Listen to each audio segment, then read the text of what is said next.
Welcome, everyone.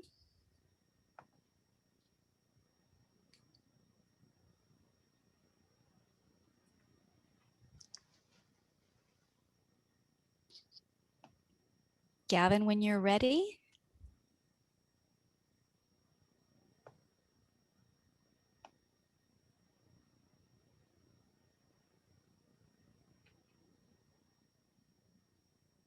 Okay.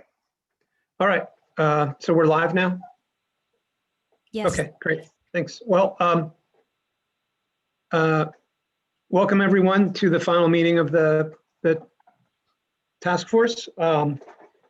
I would say it's great to see you all, except I really can't see anyone. But pleased to have the group assembled, task force members and CARB and facilitators and meeting participants. Hard to believe it's been a year to the day since we were all in Sacramento in person.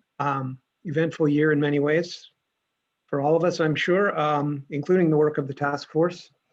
But I'm pleased that we've reached this point and we have a final report prepared and are here today to discuss it. Before we go any further, I want to have the quorum established, so I'm going to ask Paul to handle that, and then we'll move on with the agenda. Sure, I'll just read off the names that are present. Frank Midlner, Bruce Springsteen, Emily Worms, Tim Hayden, Antonio Sanchez, David Ford, Robert Parkers, Ronnie Bess, JP Catavila, Andrea Tuttle, and Gavin McCabe. That's quorum.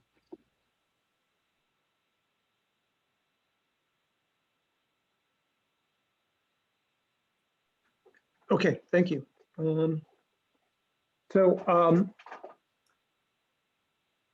I just want to give I think people have seen an agenda, but I want to just give a quick run through of what we, sorry about that, what we intend to do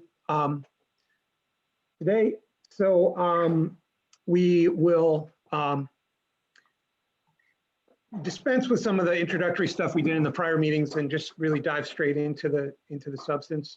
So we're going to go through the report on a section by section basis. We're going to allow time for task force discussion of each section and then have public comment on each section.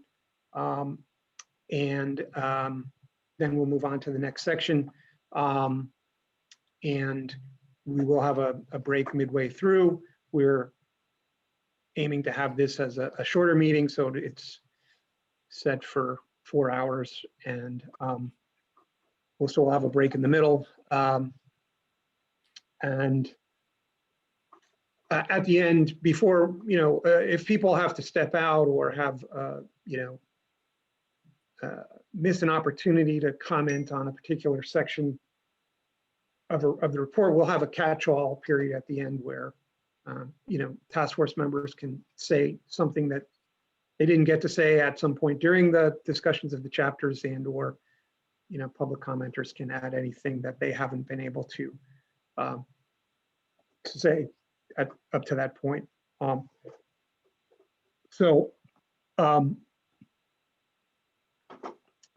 We will have the document open as we discuss each section on the screen, so that insofar as there are edits to be made to the sections, we can address that. Paul will have the pen for that, and this is not meant as wholesale rewriting of it, but more in the nature of kind of minor corrections and edits.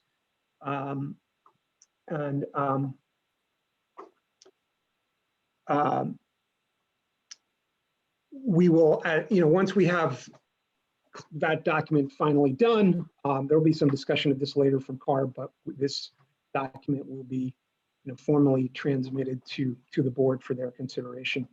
Just to reiterate, this report is non-binding set of recommendations for the board to consider. It's not a rule. It's just a task force work on the on the sections. And I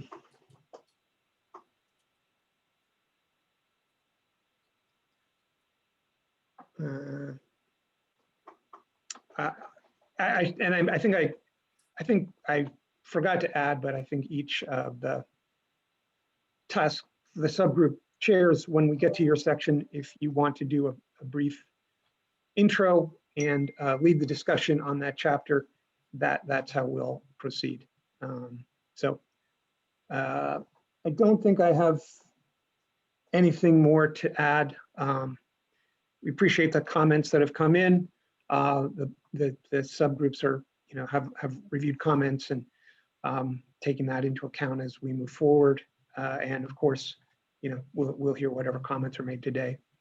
So with that, I will turn the mic over to Ariel for some additional introductory discussion. Hi, everyone. My name's Ariel Brewster, and I am with the Consensus and Collaboration Program at CSU Sacramento. So I'm facilitating the meeting today. And just one quick technical note, Corin, Tim Hayden, one of our task force members, has joined. Corin, if you can make him a co-host as well. Welcome, Tim. So I just added a link to the draft final report in the chat if people want an easy link to that report. And just to quickly review the agenda timing, we're looking at having a break about midway through the meeting, so that would be around 11 a.m. We can adjust that or take quick breaks as the task force members need. Good morning, Tim. Welcome. Good to have you here.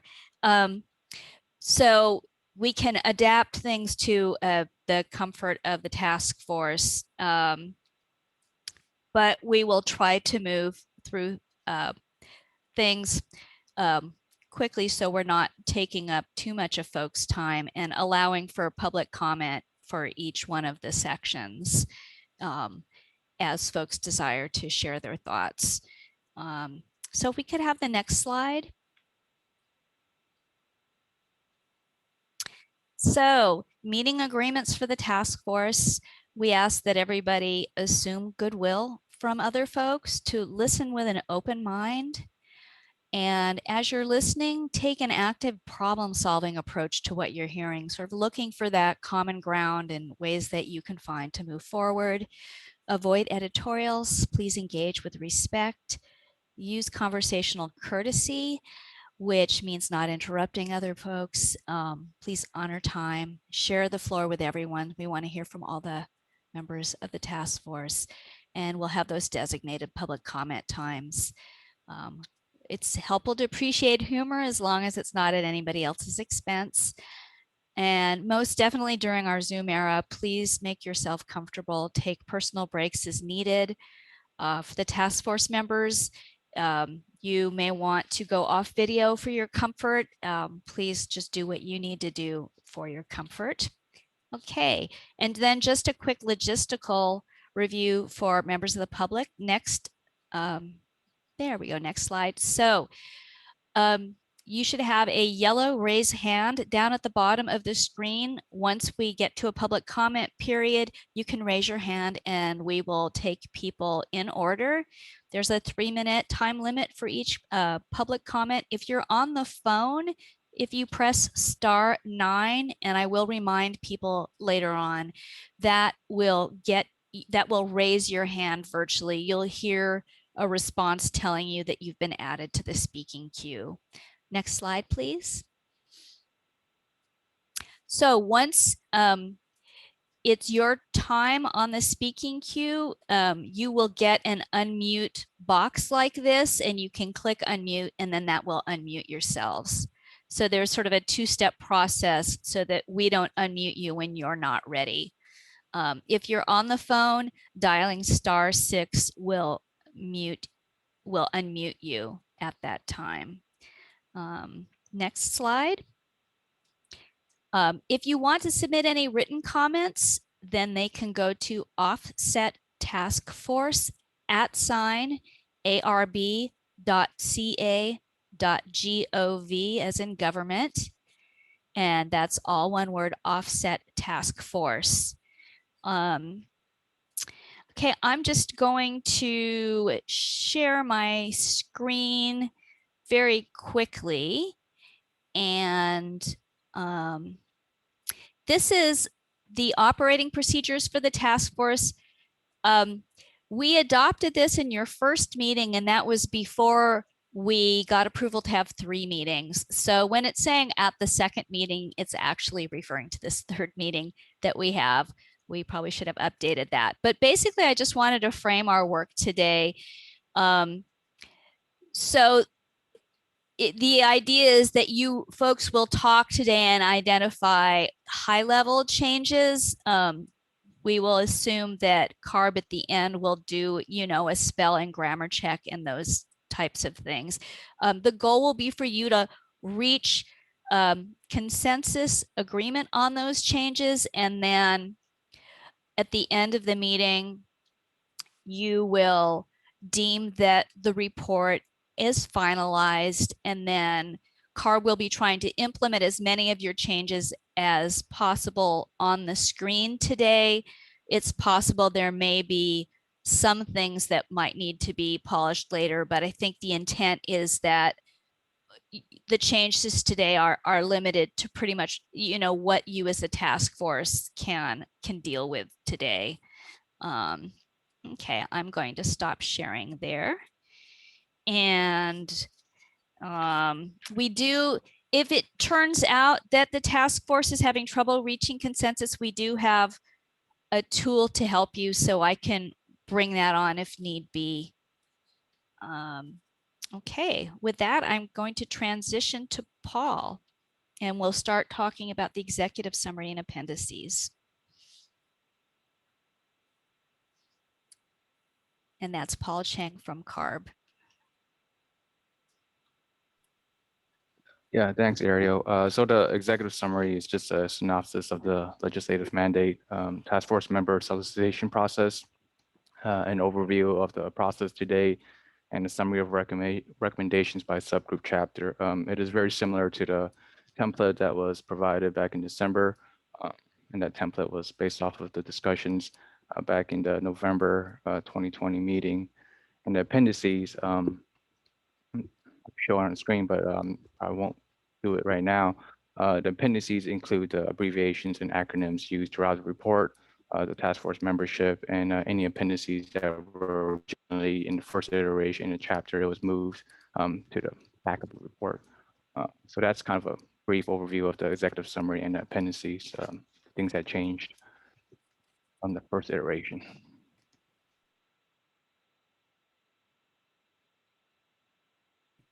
Task force members, were there any changes that you all would like your fellow task force members to consider for this section of the report, the executive summary or the appendices?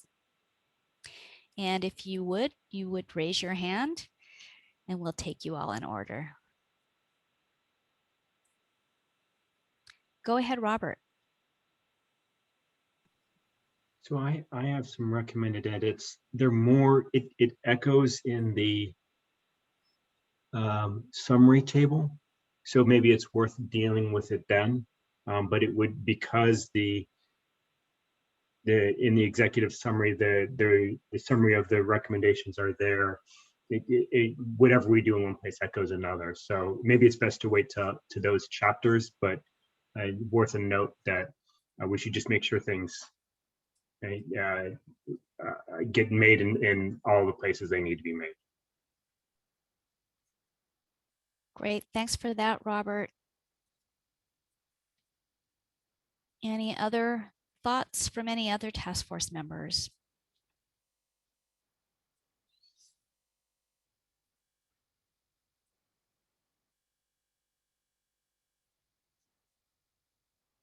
Okay, if not, let's open it up for public comment. So members of the public, if you'd like to raise your hand to get in the queue.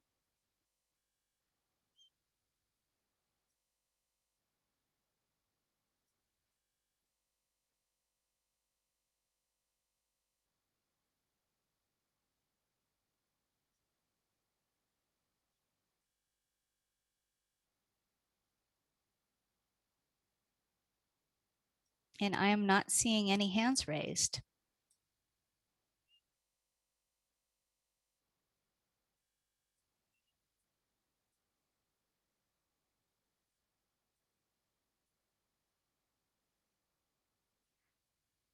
Go ahead, Kristen Tadonio, go ahead. You should receive a button asking you to unmute. Thank you. I appreciate that. Thank you. Well, I am here on behalf of a group called the Institute for Governance and Sustainable Development, and we specialize in the alternatives to ozone depleting substances along with energy efficiency, and just wanted to applaud the group for the recommendations on revising the ODS to include additional ODS that could be destroyed, such as HCFC 22, and some of the more potent greenhouse gas HFCs. Wanted to put that out there now, since the summary of the recommendations, I think, was included in this chapter, and I may not be able to stay on for the full ODS discussion. Great. Thank you. Thanks so much, Kristen. Any other members of the public? Feel free to raise your hand.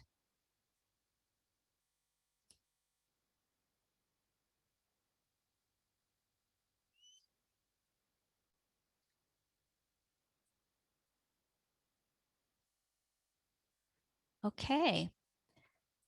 All right then. So this goes back to the task force, and anything in addition you all need, or anything you would like to add regarding these sections, the executive summary and appendices, aside from what Robert said he'll be bringing up as we move along.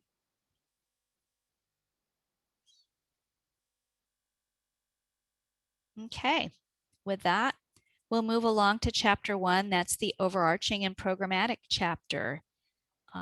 Emily, Andrea, did you want to frame and potentially any of the changes that you've made, or anything you'd like to frame? Sure, I can start, and Andrea, please feel free to chime in as well if you'd like, or any of the subgroup members. But I just wanted to provide a quick update on what we've been working on since the last full public meeting on November 13th. We heard, we had, I think, a pretty robust discussion amongst the task force members on November 13th. And we also heard input from the public through, there was quite a lot of written comments, as well as some oral comments that were provided during that public meeting. And those public comments, as well as the larger discussion that we had as a task force, definitely informed changes that we made between the initial draft and the final draft of the programmatic chapter. So some of the changes that we made, we added a summary table of recommendations at the beginning of the chapter to match the format that some of the other subgroup chapters had taken. And you'll see that kind of consistently through the report, through all of the chapters. And the recommendations are hyperlinked. So you can kind of quickly go to the summary table and then click to a particular recommendation to see the more in-depth discussion and detail on that recommendation. We also added language throughout the chapter to address some of the concerns that were expressed in public comments that we received in the last public meeting about making statements that could be construed as having conducted a complete formal review of the offset program. So we wanted to, address those concerns and, make it pretty clear in the chapter that, we did not conduct a formal review, and that, the recommendations in the chapter are really the product of subgroup member discussions, our professional experience and input, as well as public comments and public input that we've received. And the other thing that we incorporated was some independent third-party market analysis, as well as some comments published by the Environmental Justice Advisory Committee, EJAC, in 2017. So those were incorporated as well.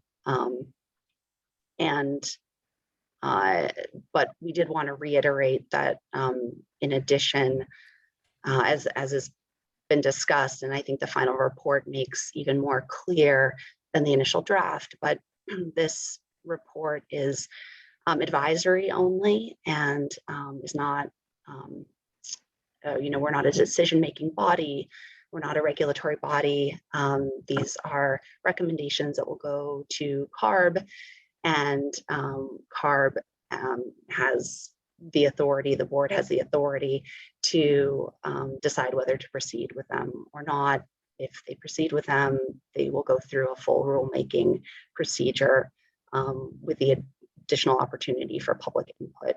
So we wanted to reiterate that as well in response to some public concerns.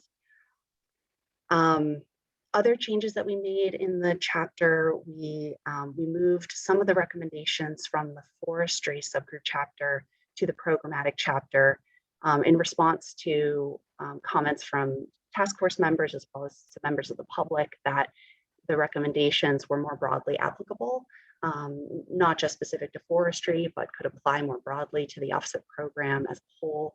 So we moved those recommendations to the initial chapter 1.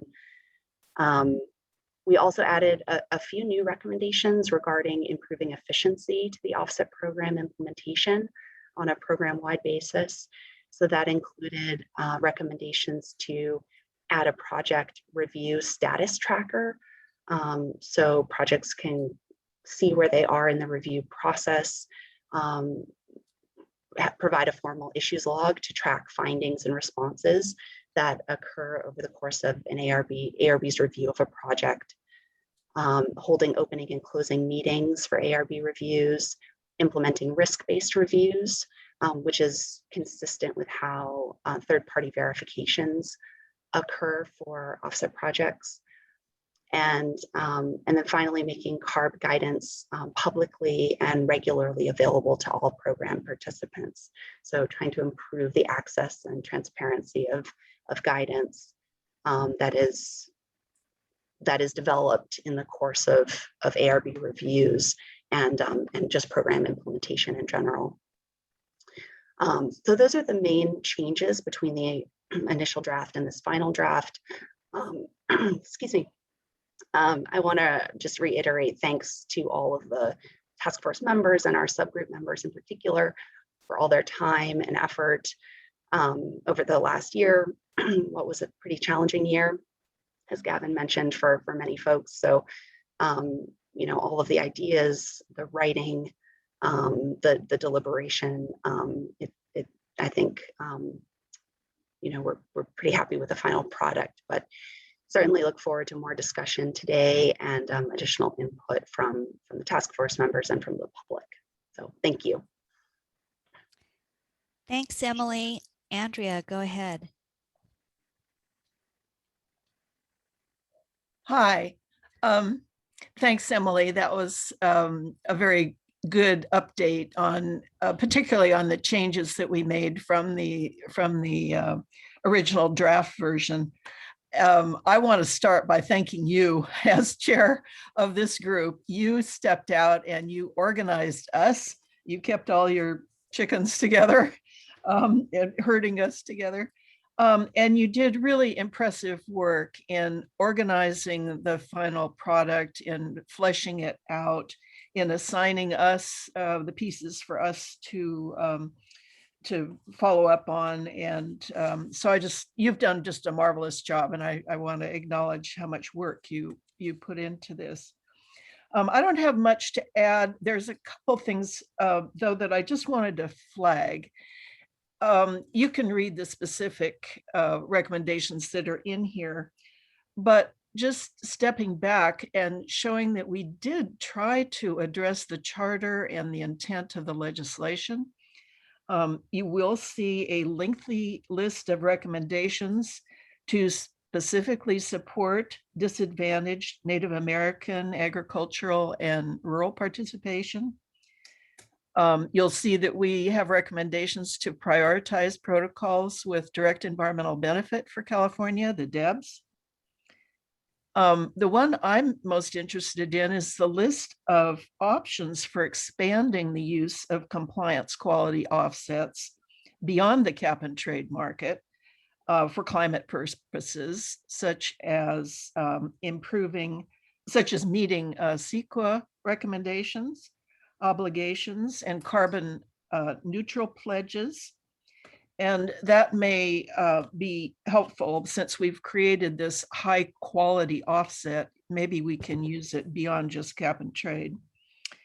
And the recommendations for improving the transparency of the ARB process with the once you are a project developer and you're going through the ARB review process, there are places where there are improvements that could be made. And we also need to make sure that that ARB takes cognizance of their own staff capacity. It takes a lot of work to put together a new protocol or amend one. It requires staff time, it requires stakeholder time, it requires public time. And so I think that's one of our key recommendations to CARB, is to be very deliberate in how they move forward with the steps that they do take to address needed improvements. So thanks a lot for the opportunity to participate. And I'll have some other personal comments on other aspects later. Thanks. Thanks, Andrea. Other members of the task force, items you would like to weigh in on, any suggested changes, anything you'd like to add your thoughts about?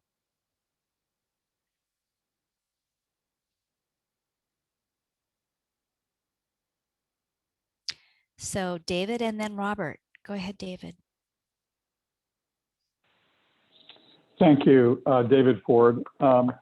I just want to echo some of Andrea's comments. I think there was some significant improvement in the chapter from the November version to the current version to the final version here. And the vast majority of that work was done by Emily. And I really appreciate the effort. And I think it's organized better. And I think it's clear on what the recommendations, how they're organized. It's clear as far as the kinds of improvements and recommendations that are being put forward here. When we first started the work on this chapter a year, maybe 9-10 months ago, it wasn't quite clear what the scope of this chapter was going to be. But I think now looking at it, it's evolved a lot, and I think it offers a lot of good food for thought for the CARB board and the ARB staff as well. So I just want to offer my appreciation for the leadership and hard work that Emily provided in getting this chapter finalized. Thank you. Thanks, David. Go ahead, Robert. So I think it's a really great chapter, a great recommendations, and it makes a lot of sense.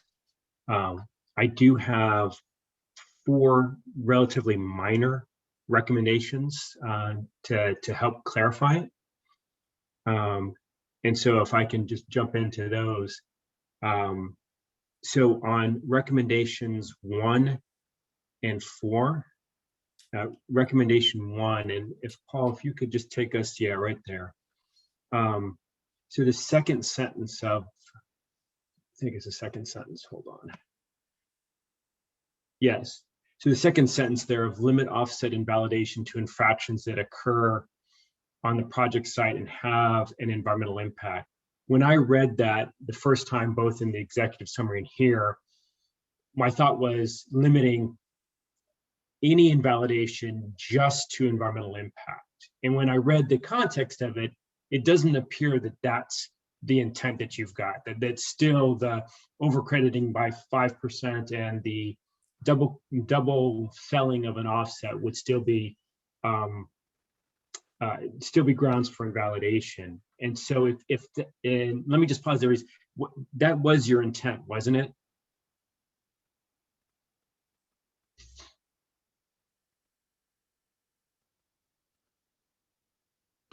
Yes, the intent was to within the scope of the category of invalidations for non-compliance with environmental health and safety regulations, the recommendation was to kind of narrow the focus of particular infractions to have a very clear and direct environmental impact, and specifically on the greenhouse gas reductions achieved by the project. And that makes a lot of sense. So Paul, could you bring up or paste in the recommendation I had? Basically, it's after limit offset invalidation, and then just to add that it's from local, regional, and national environmental health and safety regulations. This is, and I actually quote right, you see there with the paragraph that comes straight from the regulations. So just that way, I wouldn't want someone to think that there's any reason we or you are implying that any of the other offset invalidation items are to change. So that was the minor amendment that I was recommending for there. Thanks, that's helpful. I think that's much more clear. The second one was in section 4. Before you jump, Robert, Yeah. let me just note that was one of the recommendations that came forward from another subgroup that was included in overarching. So not all of us in overarching really got into the details of the recommendations that were brought forward from other work groups. So just to make the note that one had, your invalidation one had more discussion, I believe, with the forestry subgroup. So we may want to hear from those members if they have a response also. Then before I jump to the next edit, why don't I pause and just to make sure we're all in agreement with it. And again, just to frame this, it was only intended to be a clarification, not to change in the intent. So if I have done something to change intent, please speak up and correct the edit I made. Yeah, so any task force members disagree or would like to make any changes? David? Yeah, thank you. As the forestry subgroup chair, yeah, I think this language is clarifying. It's not changing the intent. So I think it's fine as proposed. Okay, and I just need to ask Corin, the note taker, can you make me a co-host? Sorry, that's a technical issue. Great. So any other members of the task force? And so after we work through this with the task force, then we'll turn to public comments. So John, I see you've got your hand up there. Gavin. Yeah, I just wanted to echo the thanks to the group. I appreciate the framing of this overall issues going ahead of the substantive sections, and I think it's important to have that up front. And I do appreciate the efforts to respond to the comments received regarding, what the purpose of the task force is and what the scope of these recommendations are. That we're not. We acknowledge what the limits of our authority is and the purpose of this document, and I think the edits you made have clarified that well. So I appreciate the work on that. Thanks, Gavin. Okay, any other thoughts specific to this? If not, Robert, we're ready to hear your other pieces. So the next one is recommendation 4. And again, this is intended at clarification. There was 2 parts to it. First is CARB approved compliance. So the sentence, CARB should seek to expand the options for utilizing CARB approved compliance offsets via other policy mechanisms, including, and it says carbon neutrality. And again, when I was reading it, I was like, which carbon neutrality? What does it mean? So I recommend that we change it to California's carbon neutrality goal. And that gets clear when people get into the section. And then under the curbing aviation emissions, I was thinking that, it is calling out CORSIA at that point may make more sense, or so participation in the carbon offsetting and reflection scheme for international aviation. Robert, can you hold on 1 second? Yep. So Paul, I think that was California's carbon neutrality goal. Right. Okay, and then regarding the CORSIA piece, which section was that? So right where Paul is. So Great. in replacing curbing, there we go. So that's my recommendation, just to clarify. You get into the detail in the body, but this, if someone is just reading the executive summary or the summary of recommendations, now they've got a really good idea of what it's about. Okay, task force members, thoughts on this? Any who feel differently about these suggested changes?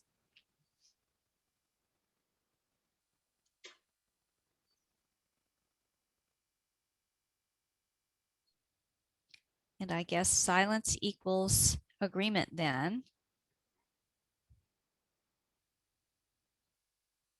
Okay, Robert. And then I just 2 small ones. Then if we can jump to page 29 of the actual document.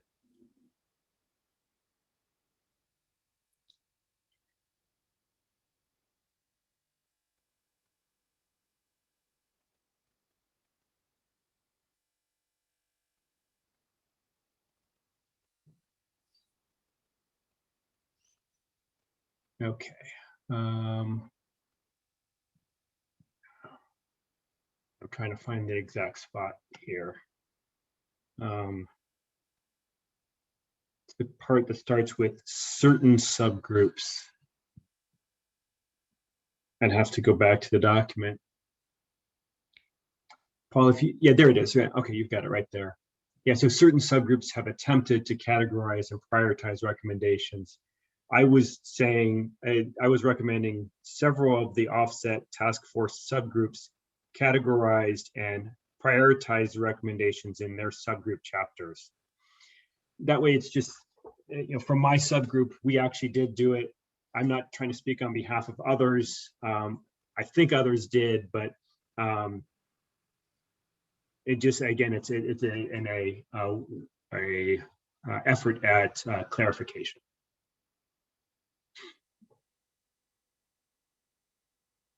And to be categorized and prioritized, Paul. Past tense. Mm-hmm. Yep, and that's it there. Okay, so there's that proposal. Any other task force members think differently about this one? Or anything additional to add here?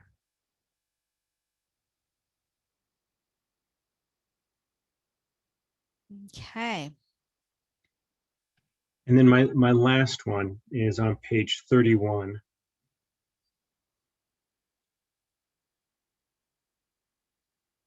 And are you able to say which paragraph on the page 31? Yeah, hold on. Head up, Paul. There. That one, exactly. You've got it. So the clarification there, it's just taking the first and second sentence and taking the first sentence. And can you specify for folks who might be on the phone what you're talking about?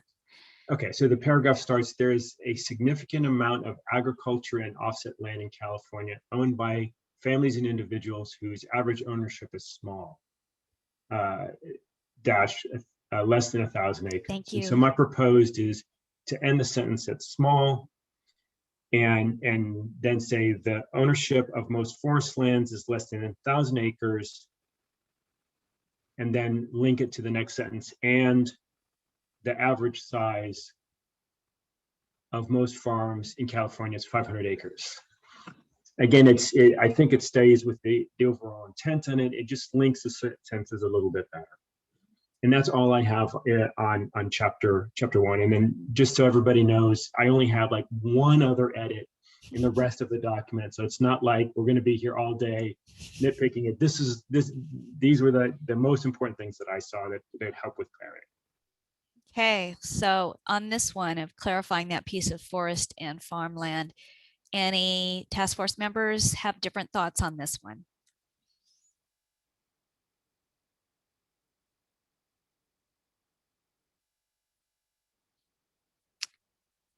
Okay, thanks, Robert, for those. Other task force members, any suggested changes to this section of overarching and programmatic chapter 1?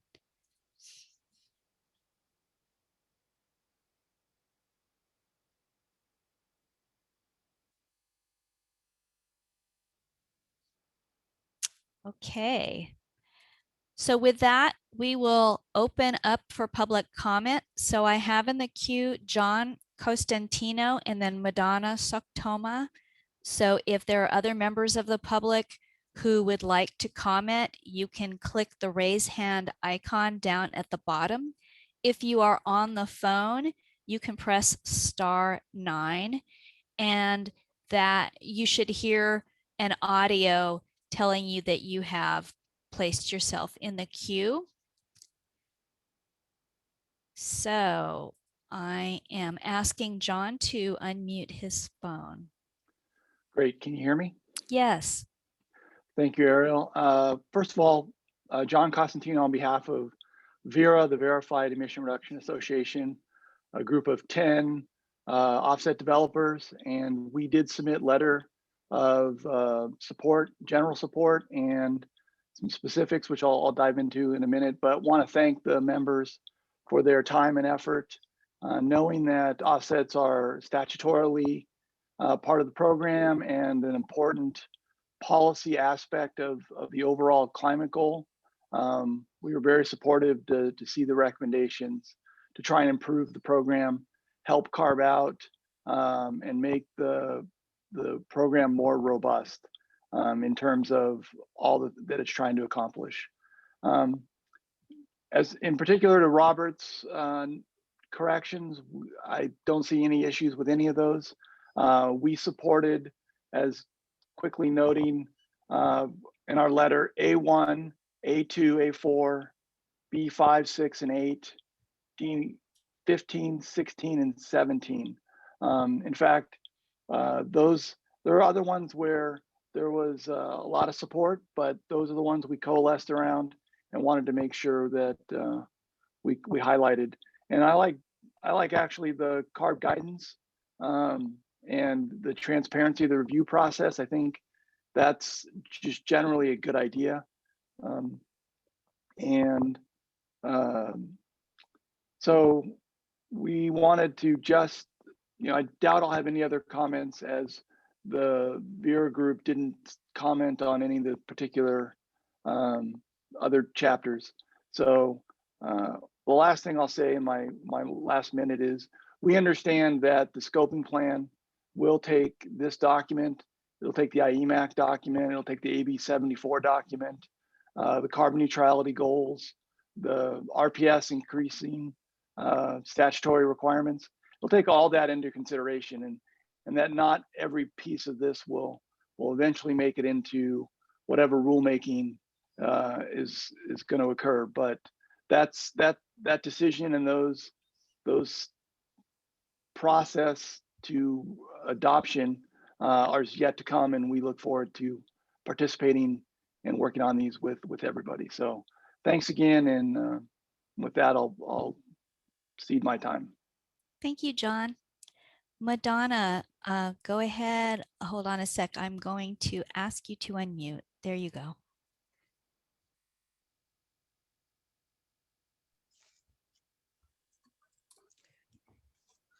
And hopefully that worked for you. We're not hearing any. We're not hearing Okay, you. There you are. on page 27, you scroll past the tribal information, and I was wondering if there were any changes in regard to tribal entities in this process.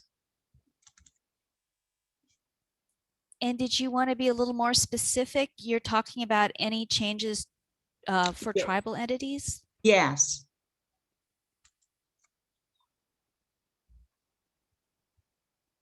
Right, Madonna, do you mean from the initial draft to this draft? Is that Yes. what? Yes. Oh, okay. Thank you. Thank you. Yeah, so the main changes, and I'll invite Tim Hayden to also chime in here as well. But the main changes were since in the initial draft, a number of these recommendations were included in a few different subgroup chapters. We decided for kind of clarity to, since we believe that they're applicable to all project types and protocol types, to consolidate the recommendations into the programmatic chapter. And so correspondingly, some of the language in the recommendations, particularly the introductory paragraphs, were changed very slightly just to apply more broadly to forestry projects, agriculture projects, wetlands, kind of all of the different project types and protocol types that the task force is considering. So there were some minor editorial kind of word changes to be more broadly applicable. But the core content of all of the recommendations remained the same. And the kind of the driving impetus for this, remains the same. So I'd say the edits were fairly minor. Thanks, Emily. Madonna, did that get you what you needed as far as that information? And I see Tim. I was wondering if it was possible to have the changes mailed to me on a hard copy.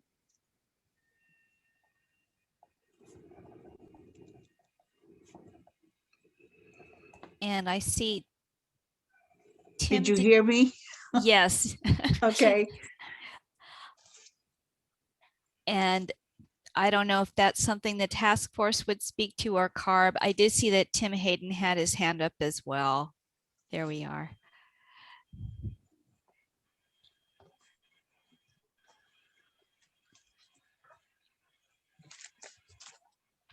Hello? Can you hear me? Hi. Yes, go ahead. Oh, I'm sorry. I didn't see my face. Yeah, I think Emily captured that well. The only changes are really structural. The section 7, the sections on disadvantaged communities and tribal communities, there was some redundancy between the subgroup chapters, and so it was decided to move those into the overarching goals section, or a programmatic section of the report, just to reduce redundancies and to be more clear, since most of those recommendations were programmatic in nature. There were some minor word changes, but nothing substantial. So yeah, that was basically the changes from the draft to this final version. So Emily captured it well. So thank you. Thanks, I Tim. can't answer the hard copy question. That may be CARB. Yes, I'm wondering if there's some particular contact at CARB so that Madonna could have that conversation about trying to get that the hard copy offline. CARB folks, what would be the best way for her to, who would be the best contact for that?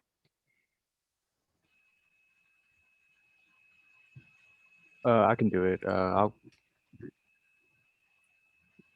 you just email me, Madonna?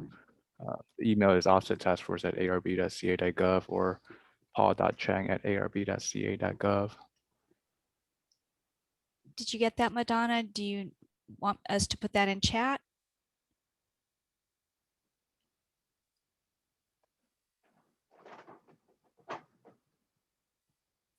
Madonna, are you still?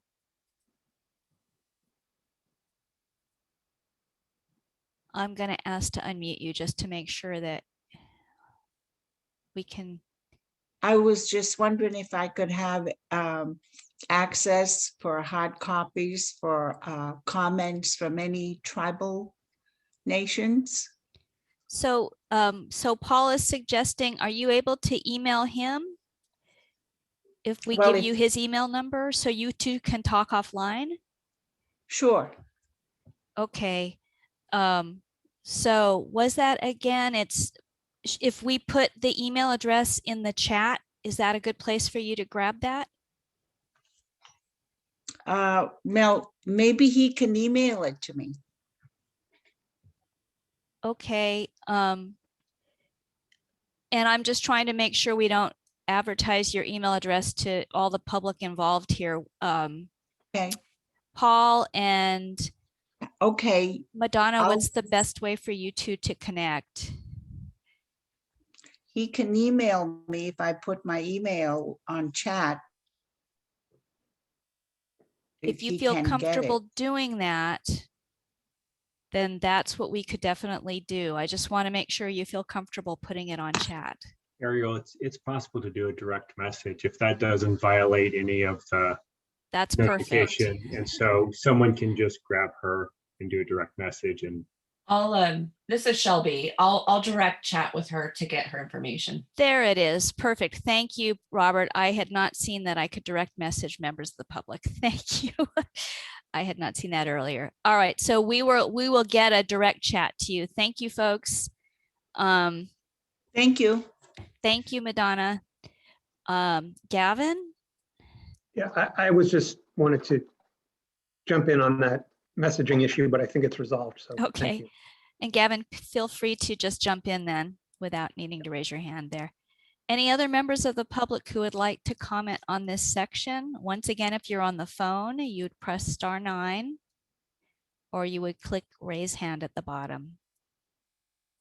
Okay. Not seeing anything. Task force members, anything else on this chapter? Oh, here is a member of the public. Go ahead. Mel Jones, going to ask you to unmute. Are you there? Yes, we can hear you. I was trying to get a definition of a term referenced in here that talks about the same topic that our colleague last talked about, was about the, I call it Native American is a term used, also indigenous tribes. I think there's a section right in this area that talks about indigenous tribes. Here we go. It looks like it's right before I, land-based legal and jurisdictional constraints. You see the sentence before that? Native American tribes, other indigenous communities. Yes. What is meant by other indigenous communities, and the concept of some of these tribes don't have the same type of laws and jurisdictions that we have in the U.S.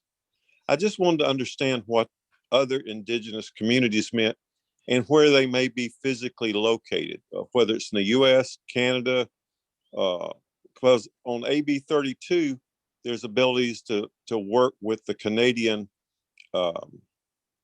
provinces, not just U.S. So I was trying to understand what other indigenous communities meant and the physical location of those organizations.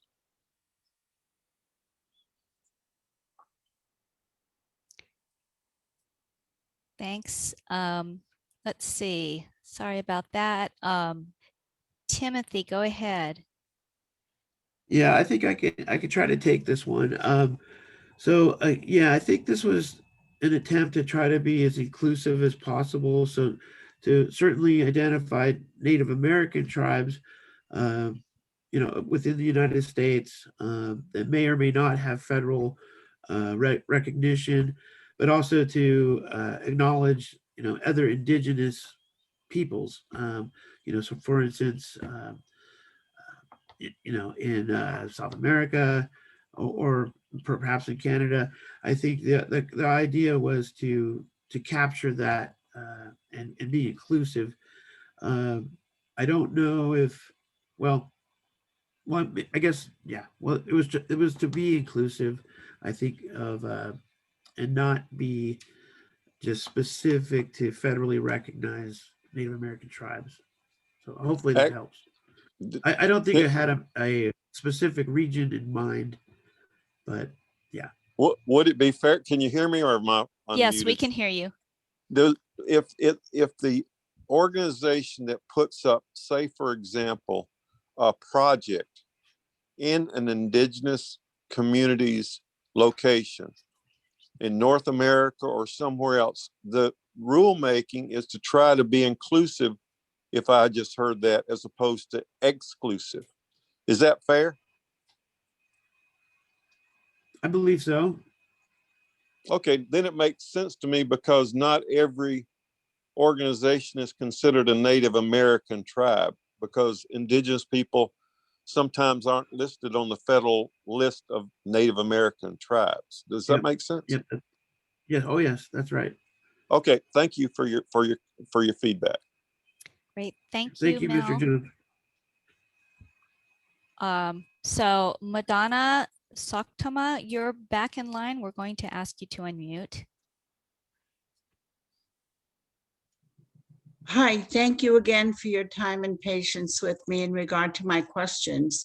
The Passamaquoddy tribe in the state of Maine have a different kind of settlement than the other federally recognized tribes throughout the United States.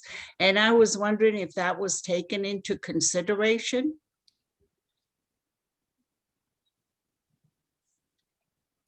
In regard to your broad language strokes of changes in this document? Go ahead, Tim. Okay. Well, I don't think we didn't necessarily consider the Passamaquoddy tribe or individually or specifically. I mean, but yes, I think again that the term indigenous peoples does try to capture, those other communities that may have a different status than federally recognized. So I think, again, that indigenous peoples term tries to capture that. So hopefully that helps clarify rather than confuse. So thank you. Great. Thanks, Tim. So thanks, Madonna. Okay. With that, let's just see if we have any other, no other public comments. And so returning to the task force, any additional comments on chapter 1 or thoughts? Okay, so then we will move on to chapter 2, blue carbon and wetlands. And Tim, so Tim is the subgroup chair, and it looks like he may be having some Zoom issues. Can you hear me? There you are. Yes. Can you see us? Okay. I see you. Right. I don't know if you can see me. Can you see me? Yes, we can see you. All okay. right. All right. Well, thanks. Okay, I guess I'll just get started here. I'll try to be brief. My voice is kind of going out here on me today. I'll just start with just a couple comments and then a brief overview of the chapter. I won't relive it. We did that last meeting, but just try to capture, our final recommendations. So yeah, first I want to thank the subgroup members. I want to thank Gavin McCabe and Andrea Tuttle. You guys were great. Really appreciate your, all your input and participation, and definitely your faith in my leadership through this subgroup chapter. So, the subgroup met 11 times in total. We outreach to all the major registries. So, the American Carbon Registry, Climate Action Reserve, Vera, outreach to various researchers and project developers, really trying to get a sense and overview of all of the, current blue carbon and wetlands protocols, both voluntary, all voluntary, that's currently, been developed. So, I'll just jump right into it. The final recommendations haven't changed between the initial draft and this final draft. Through our meetings and evaluations and debate, we really feel that the American Carbon Registries restoration of California, the deltaic and coastal wetlands methodology is probably, or is the most applicable to the state of California in terms of contributions to DEBs and the potential for greenhouse gas reduction. So we're really feel that this is the protocol that CARB could, if they so choose, to further evaluate and potentially apply as a compliance offset protocol. And of course, we certainly want to support continued research and explore, additional finance options to support project development and efforts to broaden the available protocols. There's been a lot of great work. I think there's the report talks about some of the constraints and limitations, but there is a lot of great work out there. So I just want to acknowledge that. So the major changes, actually, we just touched on it. The only real changes are to reduce the redundancy between this section or this subgroup report and some of the others. We decided to take the section 7, the disadvantaged communities, Native American or tribal lands and rural agricultural regions. We took that section from the subgroup or the wetlands subgroup report, moved it over to the programmatic report. And really that was the only substantial change. So yeah, that was it. I think maybe some minor typos here and there, some bad grammar, but that was it. Great. Thanks, Tim. Andrea, go ahead. Okay. Thanks, Tim. You really were a great leader for this group. You handled the logistics for all those speakers. You set the meetings, you kept us showing up, and importantly, you really did a yeoman's work in drafting and organizing and polishing the final report. And we're really appreciative of the amount of time and work that you put into this. So as to the blue carbon protocols in general, the reason there aren't many protocols on blue carbon in the compliance space is because they're really difficult. They're data intensive, they require a lot of monitoring, and they're just subject to the problem of separating signal from noise. There's so much natural variation in coastal and estuarine areas that it's really hard to prove additionality. And permanence is also one of the biggest challenges with wetland projects because it's such a highly variable habitat. And you can plant a wonderful new wetland, but it can suddenly be decimated by some storm surge. And so that's why it's so hard to get our arms around this. But as I said at the last meeting, the one area where I could, that really caught my attention was this one in the California Delta, where the researchers there call this just a chimney of emissions. The repetitive cycle of soil disturbance for agriculture, exposing new peat material that oxidizes, and then you keep doing that and the land subsides, and more pressure on the levees and so on. So this protocol really isn't a plant new wetlands. It's a substitution of land use where you convert the detrimental style of agriculture to one that re-wets the soil. Now, I'm the first one to say I'm not ready to immediately vote to endorse a compliance protocol at this point. But in terms of DEBs and regional benefits, and certainly California's greenhouse gas goals, I really think I do put this on a high priority for CARB to at least take a look at, put together some stakeholder group and see if there is any possibility here, because the Delta is clearly a statewide environmental concern for all those reasons. And if the incentive of offsets can help address it, then I think it's worth further attention. But other than that, I don't have any additional comments other than to thank our members, Gavin and Tim, again, for working so hard to really give this one a good go. Thanks, Andrea.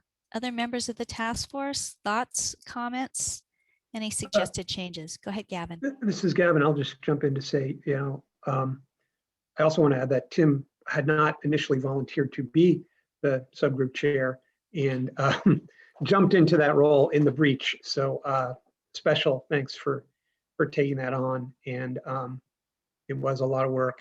And I agree with what Andrea said. I think this is a very good area for CARB to explore more deeply. And I hope that and think that we gave them some very good food for thought with this section. And this is something that would have direct benefits in California and could be useful. So that's all. Thanks Great. again to Tim and Andrea. Thanks, Gavin. Robert, go ahead.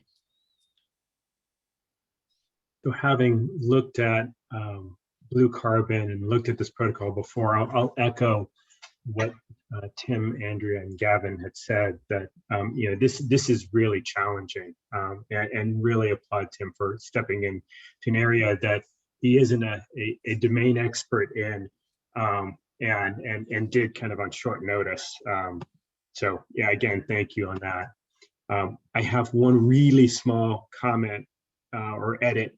It's on page 48, and there's a list of meetings there.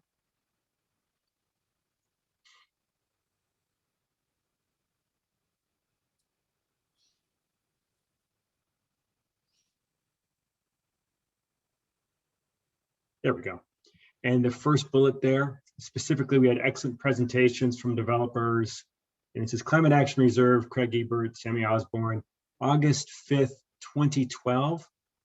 I'm assuming that was 2020. I know we've been working on this a long time period, but I don't think it was 2012. So yeah, good one. Yeah, that's 2020. And that's all I have. Great. Thank Thanks. you.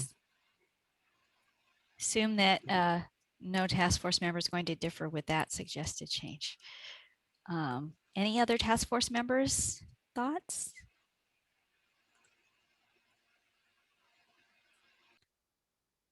Not. Members of the public. Once again, you can click the yellow hand at the bottom of the screen, or you can press, if you're on the phone, you can press *9 to get in the speaking queue. Max Dubuisson, I'm going to ask you to unmute. Hi there, Max Dubison here. This is just a small comment. Since Robert pointed out that one particular bullet, I noticed that Osborne should be Osman, Sammy Osman, And how is that spelled? Osman. Osman. Thank you. All right, so that was a quick one from Max. Any other members of the public would like to comment? And let's see, Sydney Chamberlain, I'm going to ask you to unmute. Hi, thanks so much, Hi. and appreciate the opportunity to provide comments. This is also a minor one. We just wanted to add, I'm here with the on behalf of the Nature Conservancy. We also submitted a letter during the draft process, and I just wanted to note that in the section that addresses direct environmental benefits, it's worthwhile to think about adding a comment about the protections that healthy wetlands can provide in terms of flooding and sea level rise. We know that healthy wetlands can help protect communities against those stressors. So that might be something to consider adding. Thank you. Great. Thank you, Sydney. Any other members of the public? Thoughts or comments on this one? Once again, clicking down at the bottom or *9 if you're on the phone.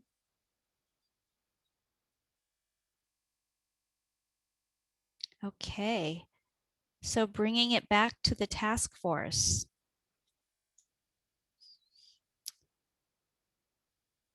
Any other thoughts or changes here? Andrea, go ahead.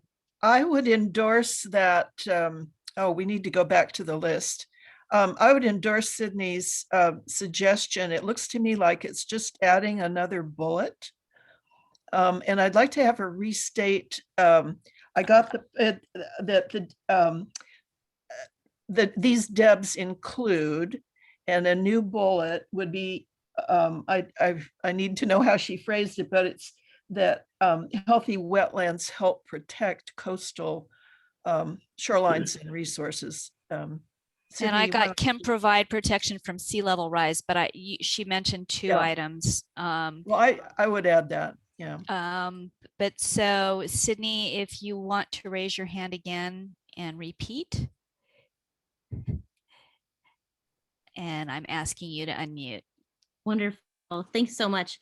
Yeah, so here the idea is that healthy wetlands can help protect communities and habitat from both floods and sea level rise. And I think that's true both for coastal wetlands, but also for deltaic and inland wetlands as well. Maybe less so a sea level rise, obviously, in the inland scenario, but certainly in terms of flooding. Thank you for Thank that. you so much. Yeah, thank you. Great. Okay, so is this then the language that we are all looking for, task force members?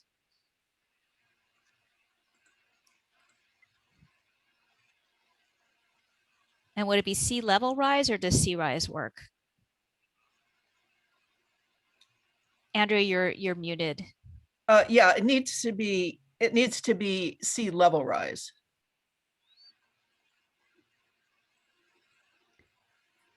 Okay. And so that's the wording we're looking at then? Great. Yeah, and I just a thought. We did capture that point somewhere else in this chapter, but I mean, we just missed it in the devs list. So I think this is good to put into there.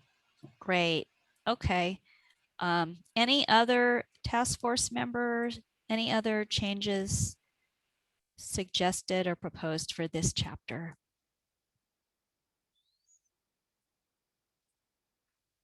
Okay.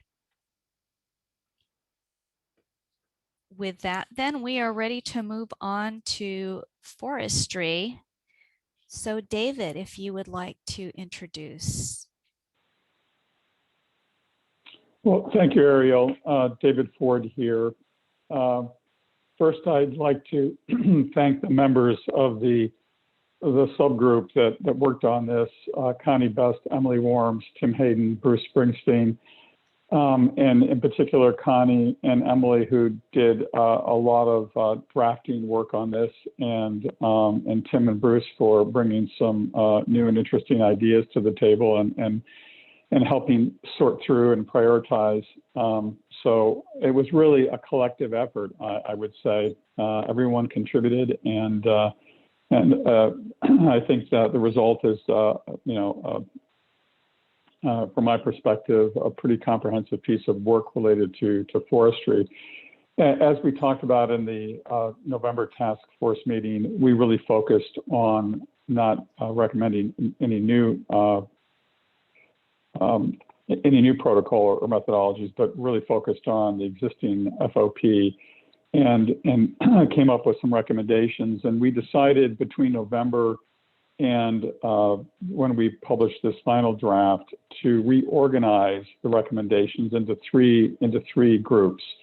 One group is focused on recommendations that we are proposing for a rulemaking process in 2021, and the second is for administrative action, where these recommendations we don't believe need to go through a rulemaking process, but the CARB professional staff can review and make some administrative changes. And then the final group of recommendations is focused on where we think expert stakeholder work groups should be brought together to take a look and provide some further review and recommendations before the CARB staff could move forward, or the ARB board could move forward. And so the idea was we wanted to kind of reorganize these, and you'll see that in the chapter summary as is up on the screen right now. So A, B, and C, as I described. We did reduce the overall number of recommendations from 20 in the draft to 17. And how we did that was we moved 4 recommendations from the forestry chapter to the overarching chapter, chapter 1. And those included invalidation guidance, verification guidance, CARB guidance, and then aggregation. And so those were as I say, moved to chapter 1 because we felt that although they were clearly applicable to forestry, they also were applicable to other protocols as well. And so it made sense to move those to the overarching chapter. We did remove one recommendation based on public comment and discussion among the subgroup members. And that was one that was originally item 17D, which was a buffer pool discount concept. And that concept was essentially if you could demonstrate some mitigation through fuels treatment, for example, we were recommending, at least originally, that the buffer pool could be a discount could be applied to the amount that would go into the buffer pool. Based on public comment and discussion amongst the members, we did drop that one as feeling that it was controversial, and based on all the other recommendations, something we decided to take out of the report. We did add, we did clarify a recommendation on it's now number 13, originally number 9, on new methods for inventory and monitoring. And, if those are interested can take a look at that, but the clarification was really around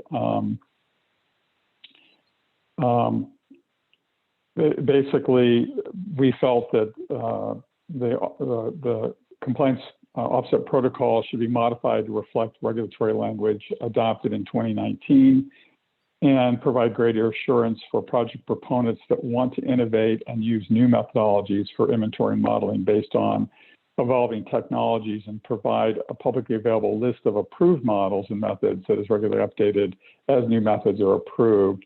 And the concept behind that is to create a more or reduce the amount of risk for people, project developers and OPOs to take a look at implementing new technologies associated with inventory monitoring. We did add 2 new recommendations.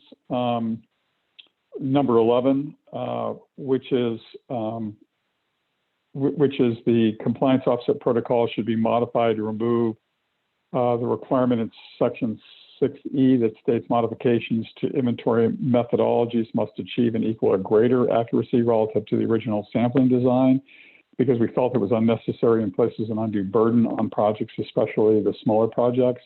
And there are already protections built into the COP to address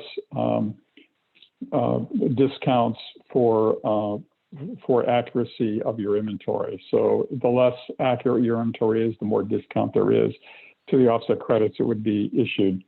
And finally, we added 1 additional recommendation, number 14, which basically states that carbon projects should be added to the list of mapped assets at risk, which are considered for protection during wildfire suppression activities.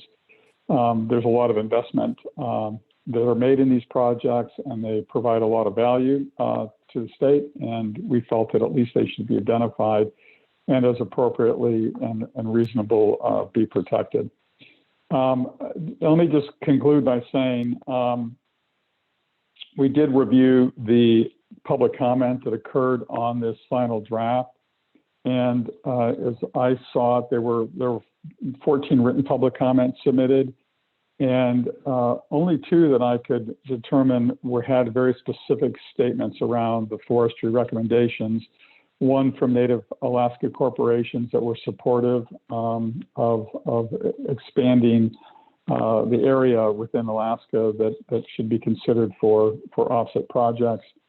And then the California Forest Carbon Coalition, which was generally supportive of the forestry recommendations.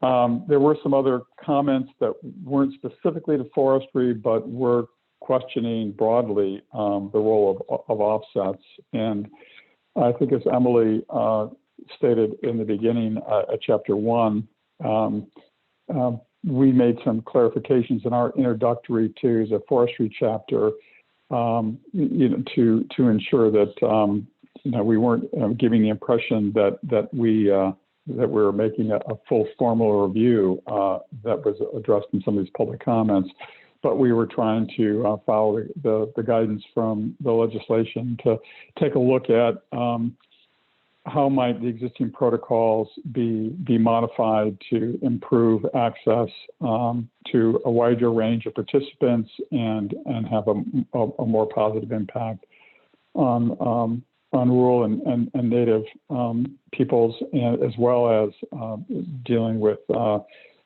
DEBS issue of how do we get more projects that are going to have a direct environmental benefit for the citizens of the state of California.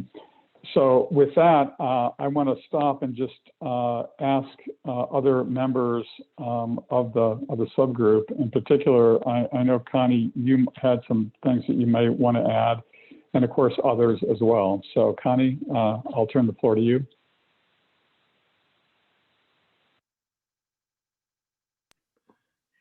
Thanks, David. And I want to thank everyone. It's been an honor to serve on the forestry subgroup as the representative of the conservation community.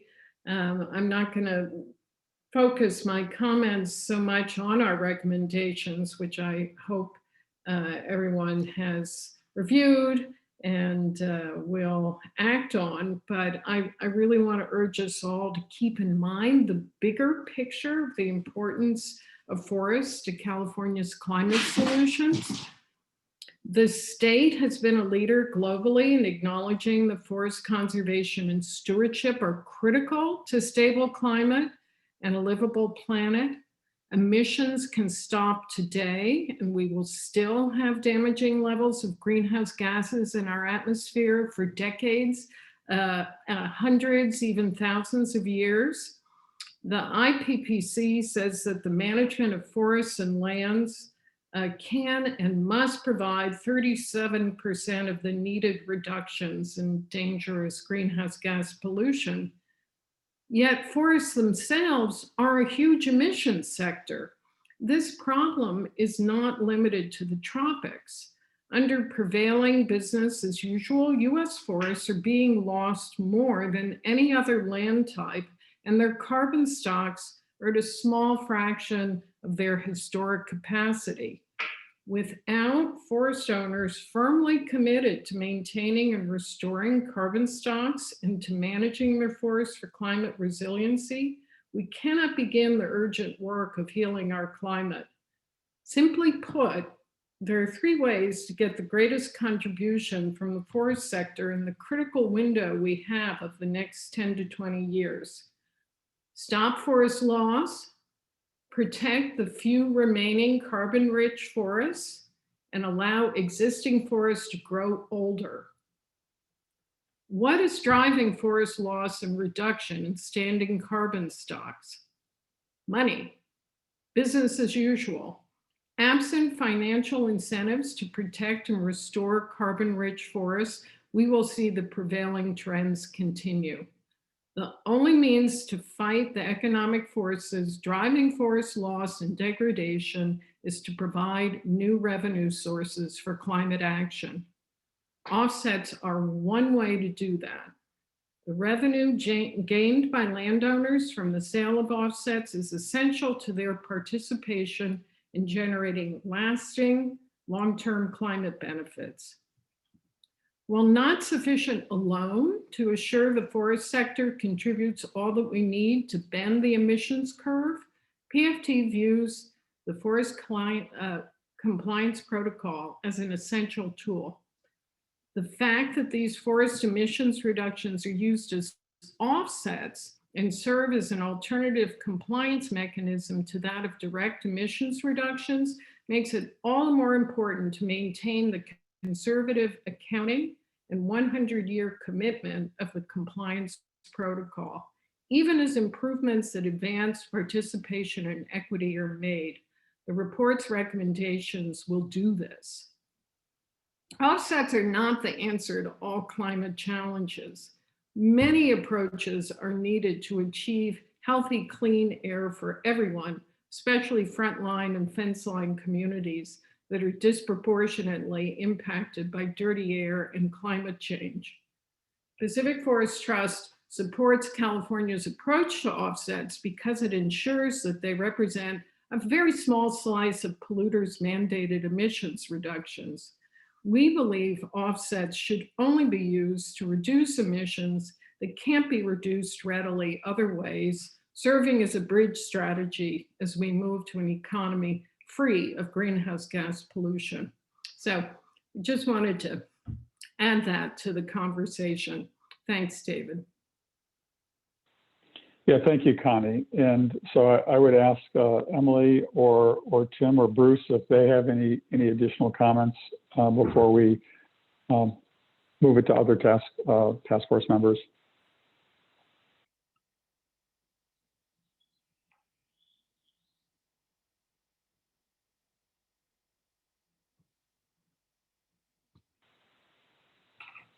Okay, so hearing none, so Ariel, maybe we could turn it to the rest of the task force members for any comments before we open it to public comment.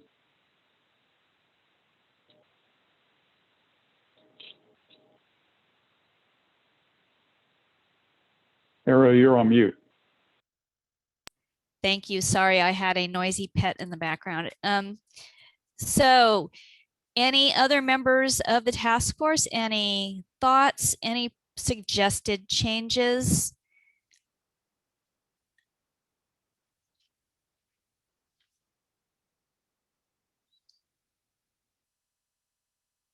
Okay, if not, we will turn to public comment. So once again, members of the public, you can click the yellow raise hand icon at the bottom, or you can press *9 if you're on the phone. Madonna Soktama is in line, and then Misty Schmidt afterwards. Madonna, I'm asking you to unmute. Thank you.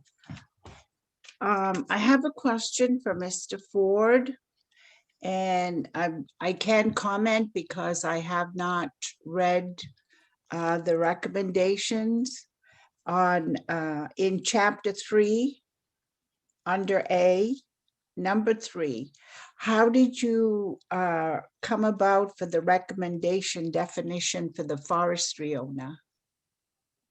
That's for Mr. Ford, please. So Connie, can I turn to you, because I think you worked on that piece, the forest owner definition.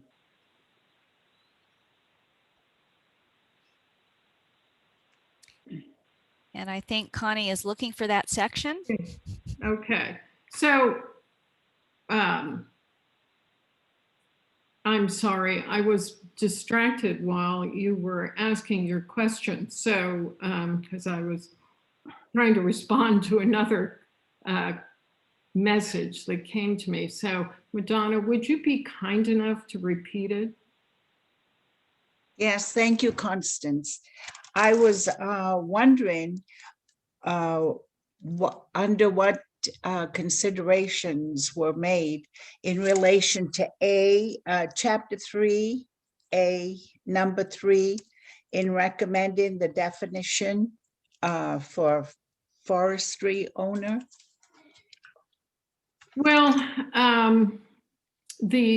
I think we tried to explain the considerations in the document, but it sounds like you don't have it handy. So briefly, forest owner as it's defined currently in the protocol is super duper broad. It basically defines everyone who has any kind of interest in the property as an owner. And then by being an owner, it assigns liability for the carbon project to each and every entity that has any kind of ownership interest as defined. So it creates a sort of a chilling effect on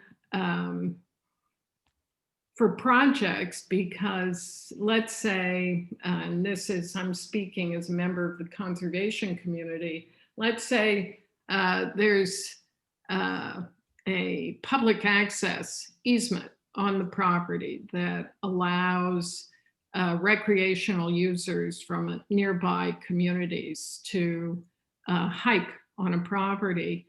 Well, that municipality or that land trust who has that recreational access easement is considered an owner of the carbon project, which seems puzzling at best, because of course that owner doesn't have any control whatsoever on what's going on the property or with the project. So it's things like that we're trying to deal with here. Kind of unintended consequences, so that we're changing forest owner to really mean what most of us would think it would mean, which is you actually affirmatively own the property or the timber rights that really are germane to the carbon project. Madonna, does that clarify that for you? Yes, you did a wonderful job. Thank you. And that would be some of the information I'd be interested in. And I cannot respond to the woman that was messaging me for questions. So thank you very much. Okay. Madonna, this is Shelby. I was trying to get in touch with you. My email address is shelby.lit. I'll send it to you in the message, and then if you could just email me, we'll take care of it that way. Okay, thanks, Shelby and Madonna. We'll hopefully find a way to connect you two. Go ahead, Misty, and after that, it will be Anthony Brunello. I'm asking Misty to unmute herself. All right, can you hear me? Yes. Thank you. This is Misty Schmidt. I'm attending on behalf of the California Council of Land Trusts. We submitted a support letter, and again, want to thank the task force members for the amazing amount of work that's gone into this report. There is one minor edit that was not addressed in our comment letter that I wanted to suggest. to recommendation 3, definition of forest owner, which Connie conveniently just provided an overview of. This section addresses one of the concerns that the California Council of Land Trust raised in our white paper submitted to the task force in 2019. And it's excellent. There's one minor word I would suggest in the second paragraph, adding the word ownership or management in front of the words interest and interests. Or, oh, go ahead. Missy, can you specify which paragraph you're talking about? Are you talking about the one that starts the definition goes? In paragraph B as in boy, under recommendation 3. Great. Yeah, so yeah, the definition goes on to state. Perfect. Because it says another entity may have an interest in the trees. I would say an ownership or management interest, in which case all entities or individuals with such ownership or management interests in the real property are collectively considered the forest owners. The second, in the alternative or in addition, I would add. Well, before we go further, let's get that one captured because that makes sense, and at least so everybody can see it. So, Paul, could you maybe capture that for us? And Paul, So if there's any clarification that you need, let us know. Yeah, can you please repeat that? And Misty, can you specify very specifically which section needs to be changed or what? Yeah, sure. So in section B, there's a second paragraph that says the definition goes on to state. Great. And then there's a second sentence. In some cases. Yep, in some cases, one entity may be the owner in fee while another entity may have, and then I would say here, an ownership or management interest in the trees. Okay, rather than an interest in the trees, and ownership or management interest in the trees. Yeah, because an easement is also an interest. And then, and after the next comma, where it says, in which case all entities or individuals with such interests, I would say such ownership or management. Okay.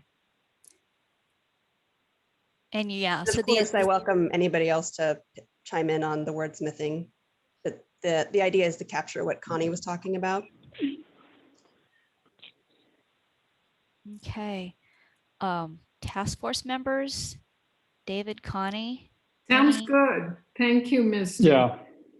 1 second. I agree. I think it clarifies it for sure. Yeah. Great. Thank you both.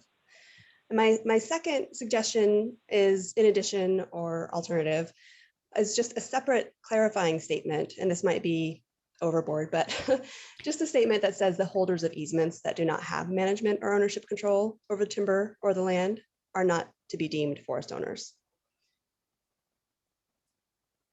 Just because for the past many years they have been, and we really want to make it clear that they aren't. So I don't have an issue of adding the statement for clarity. I mean, I think it does help clarify things. Connie, your thoughts? That's fine.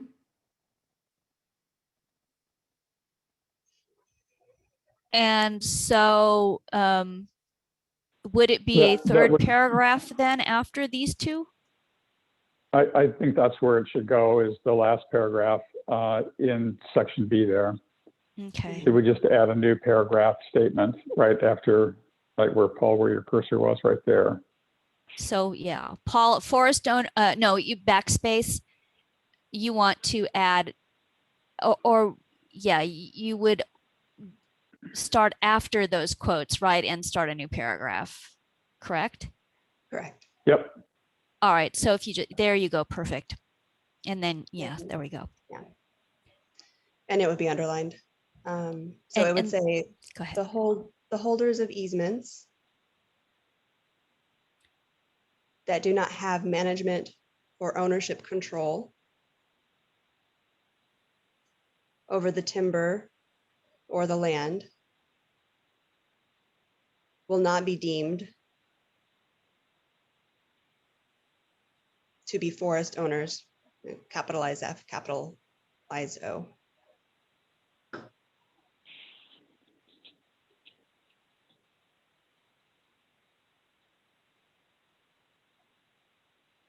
Okay.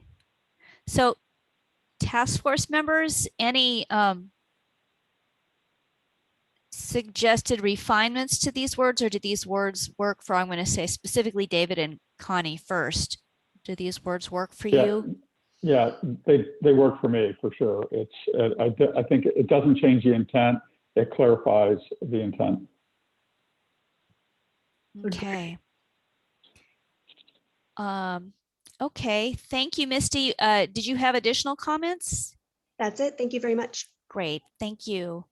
And I no longer see Anthony Brunella's hand. If you were still wanting to be in the queue, please feel free to click raise hand again. And just going to see, are there any other members of the public who would like to speak? Once again, click raise hand down at the bottom or press *9 if you're on the phone.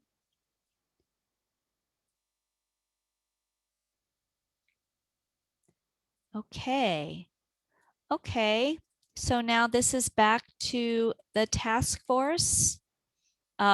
So David and Connie have weighed in on these. You know, should we just turn it to the full task force then? See if there's anything you would do differently than what is already here in this chapter.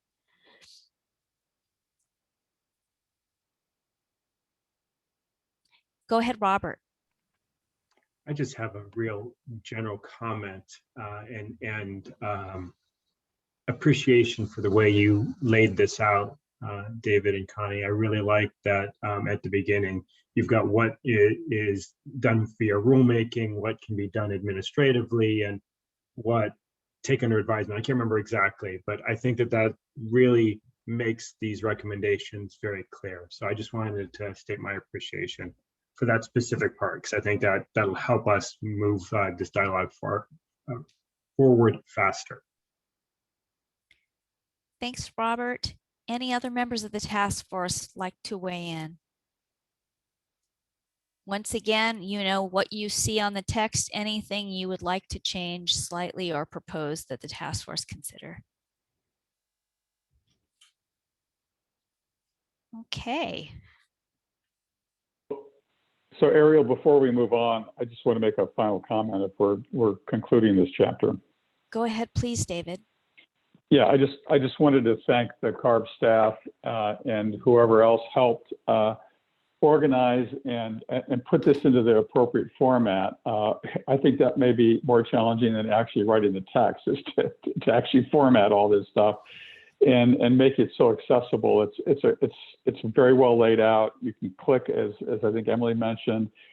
I like when you open the document, you can go to chapter, and then you can click right and get right to the recommendation. It's a very user-friendly document, and I know that wasn't easy to accomplish. So my appreciation to the CARB staff and the support that they brought, as well as their consultants, to put it into a format that's quite usable and friendly to navigate. So thank you for that.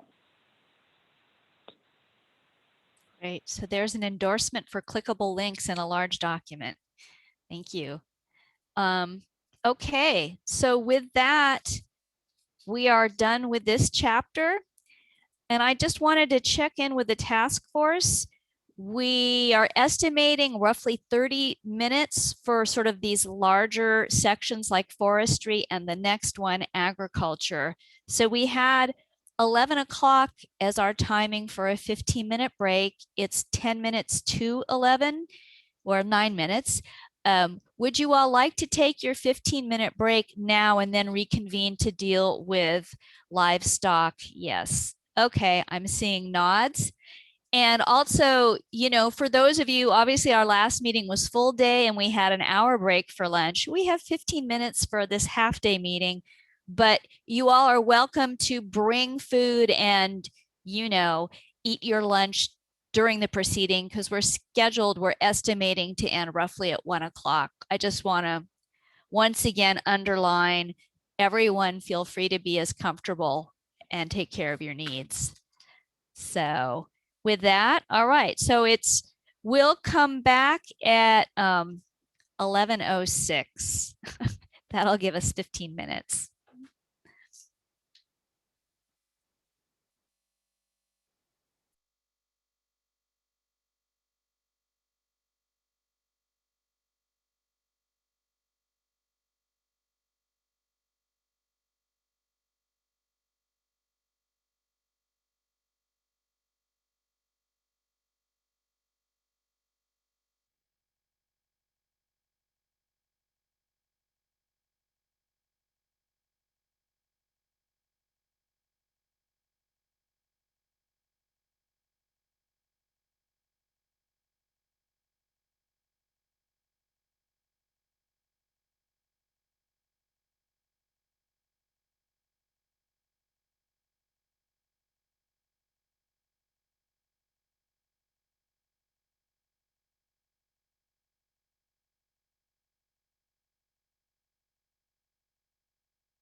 So I assume we'll start up again once we see Gavin, and then I think JP will be, is it JP and Robert then, who last time That's correct. introduced? Right.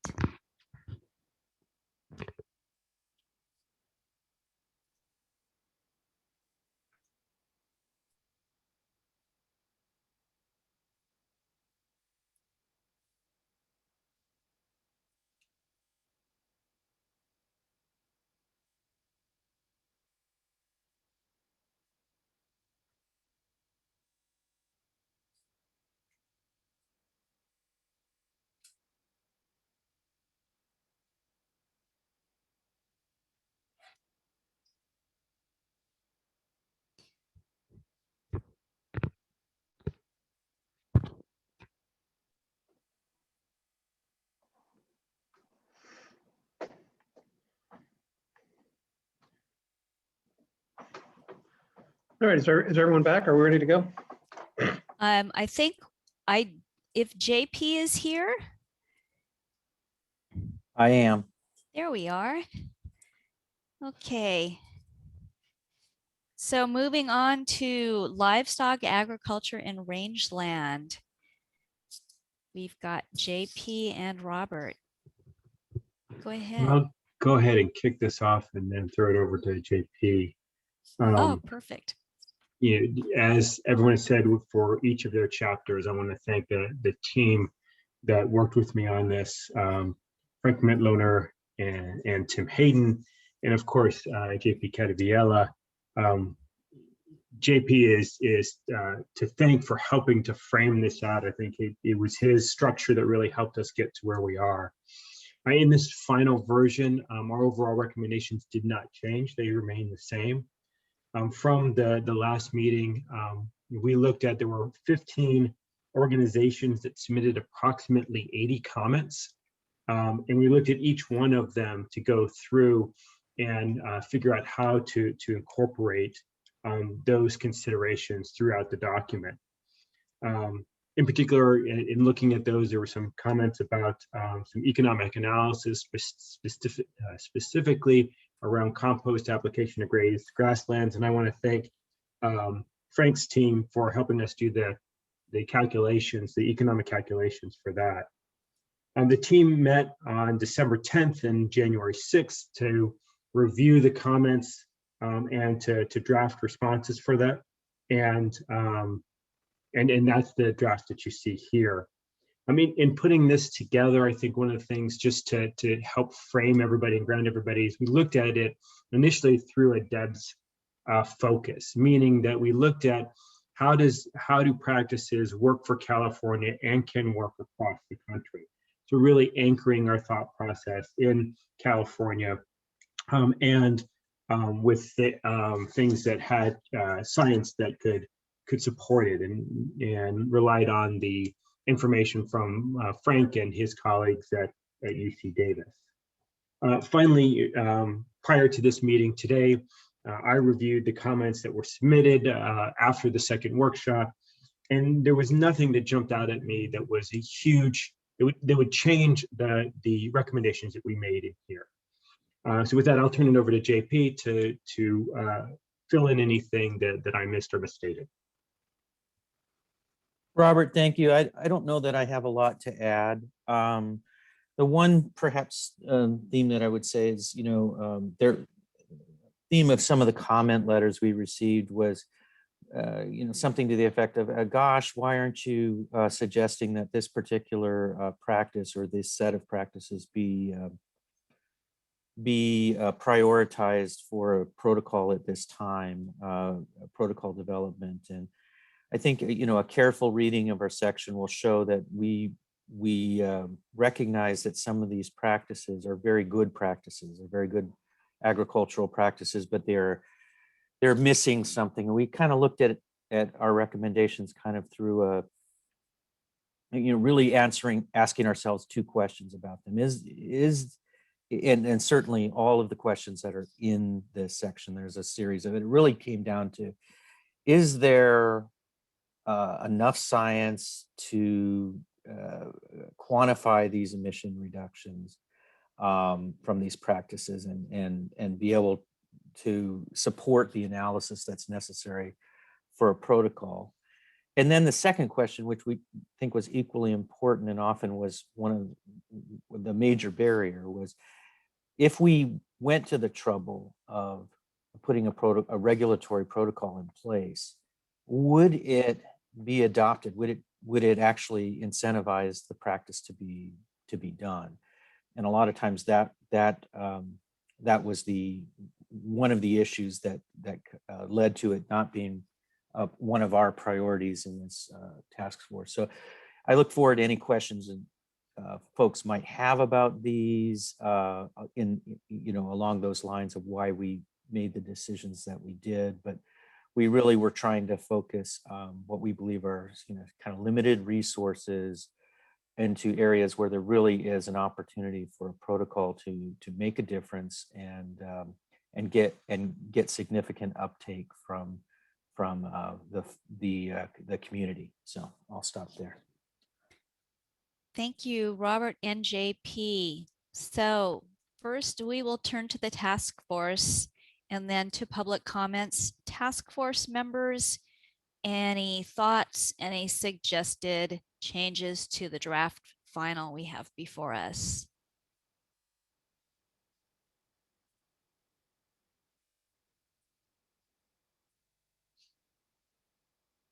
Go ahead, Tim.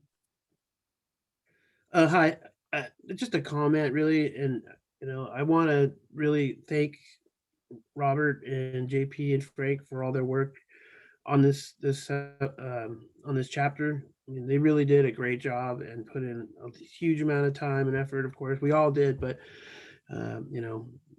thank you for your leadership. I really appreciate it, and I learned a lot from you guys working with you. So thank you. Thanks, Tim. Other members of the task force, any comments, thoughts, suggested changes? Okay, so let's turn it over to the public. Any members of the public, please click your raise hand. I see Patrick Wood. And if you are on the phone, you will press *9 and that should raise your hand. Patrick, I am asking you to unmute.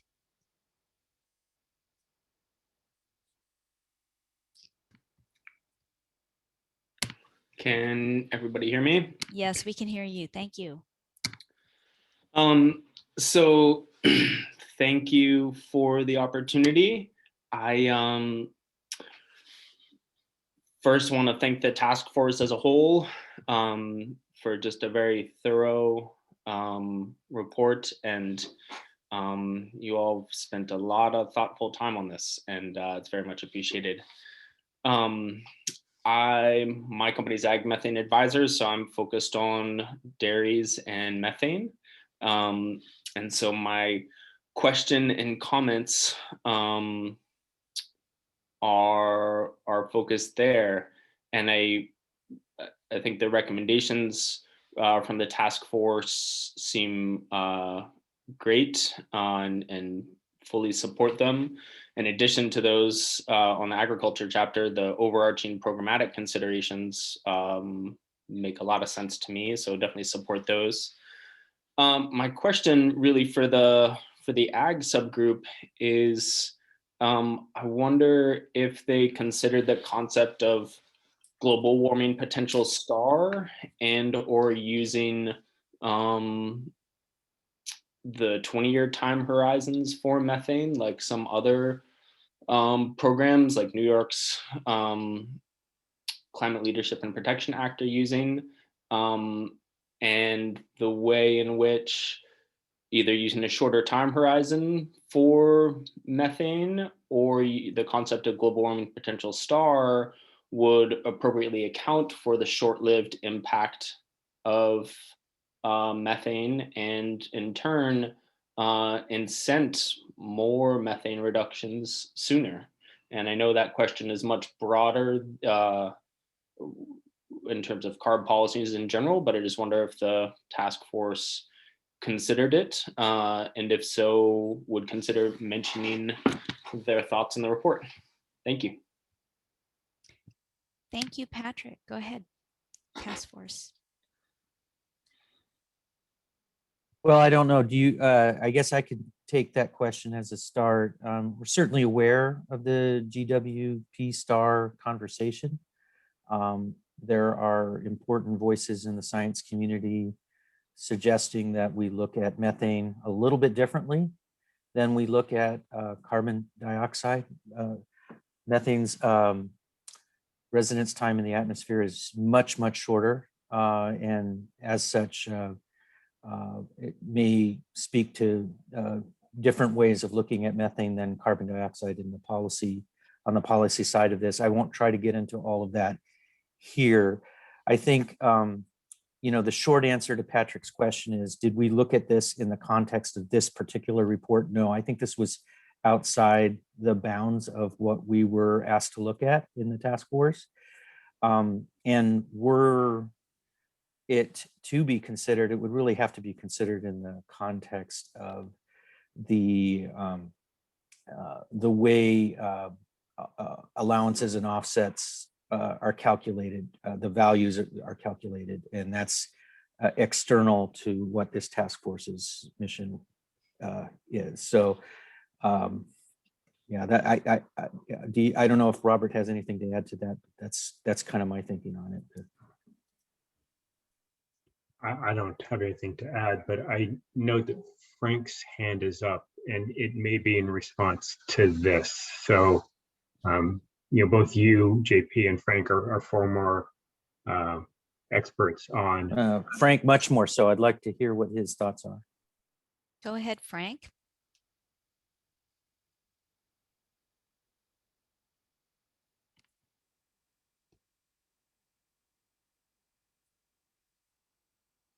And I'm asking Frank to unmute. It looks okay. like. Am I unmuted now? Yeah, now I'm unmuted. No, okay. There you are. And Frank, before you start, Corin, can you make Frank a co-host, and then he can unmute himself on his own, hopefully. Go ahead, Frank. Yeah, well, I do a lot of research on GWP star, and for those who are not familiar with it, the reason why this whole discussion comes up is because the regular GWP, the GWP 100, treats methane as if it were the same kind of gas as CO2 and nitrous oxide, as if it were behaving the same way as CO2 and nitrous oxide, but it doesn't. The reason why it doesn't is because methane is not just produced, methane is also destroyed.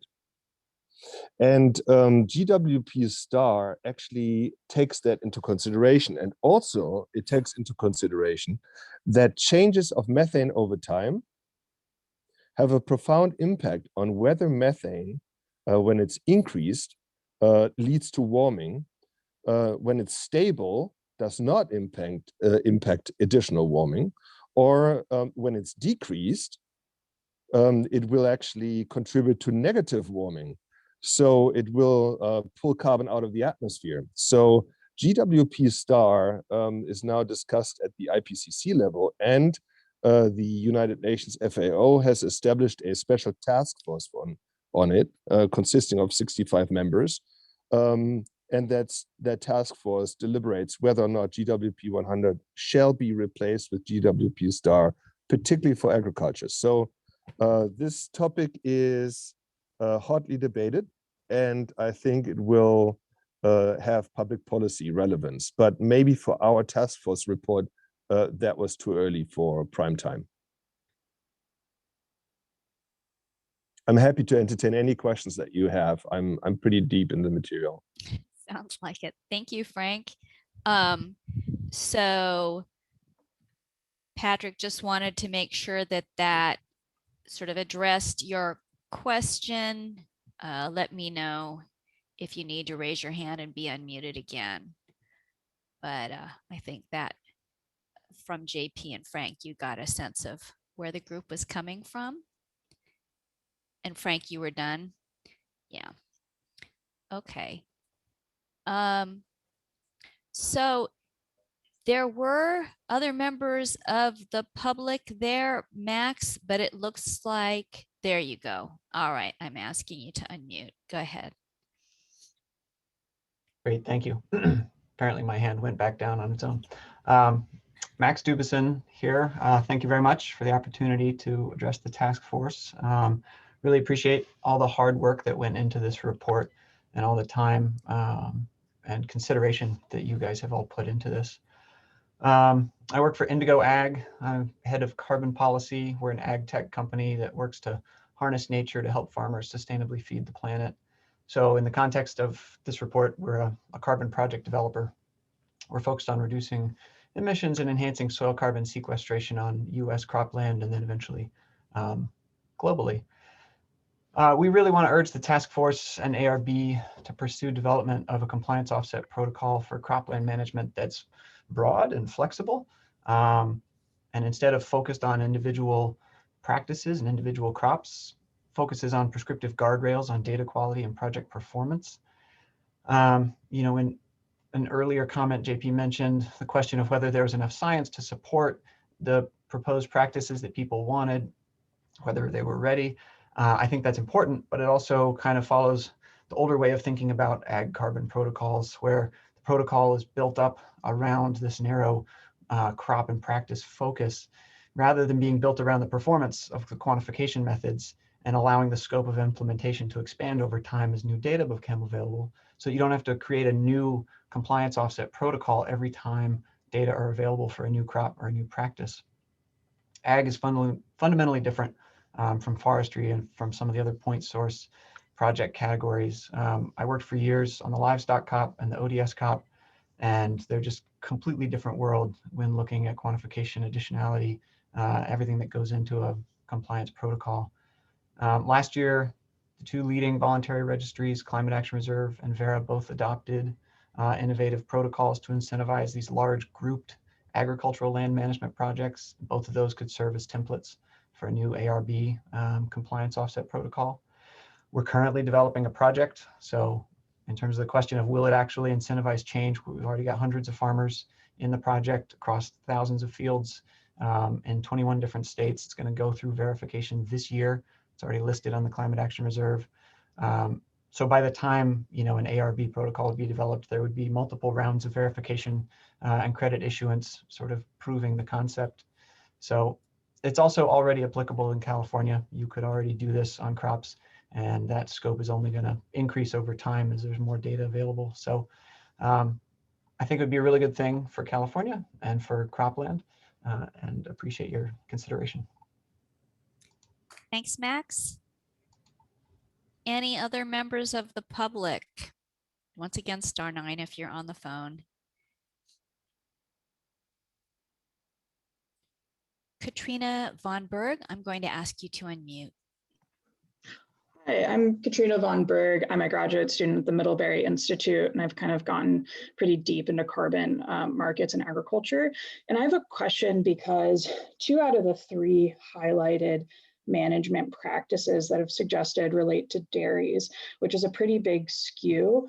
And I'm curious what the kind of authors of this report think about the additionality aspects of this, where there are new methane regulations every few years requiring both dairies and other methane emissions industries to reduce total emissions. And how do you think that relates to carbon offsets, which are supposed to kind of skew away from this additionality and incentivize projects which wouldn't happen without the offset in place?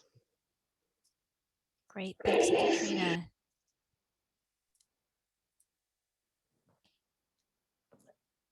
Robert, would you like me to take a stab at trying to answer that? I'll let you start. I may have something to add, but I will defer to you to start. Okay. Well, I think it's important to recognize that there are, in fact, no regulations currently for dairies or agriculture on reducing methane in California. And I think California is relatively ahead of the rest of the country in terms of regulating. So I would question the statement that regulations are coming out every few years. We do anticipate, that there will be regulatory processes in the future. But at this point, I think pretty much anything that's being done in this space is additional. I'd also, point out that our process really looked at a number of practices in both dairy and agriculture. A lot of them to do with cropping in general, which is certainly a part of dairy projects.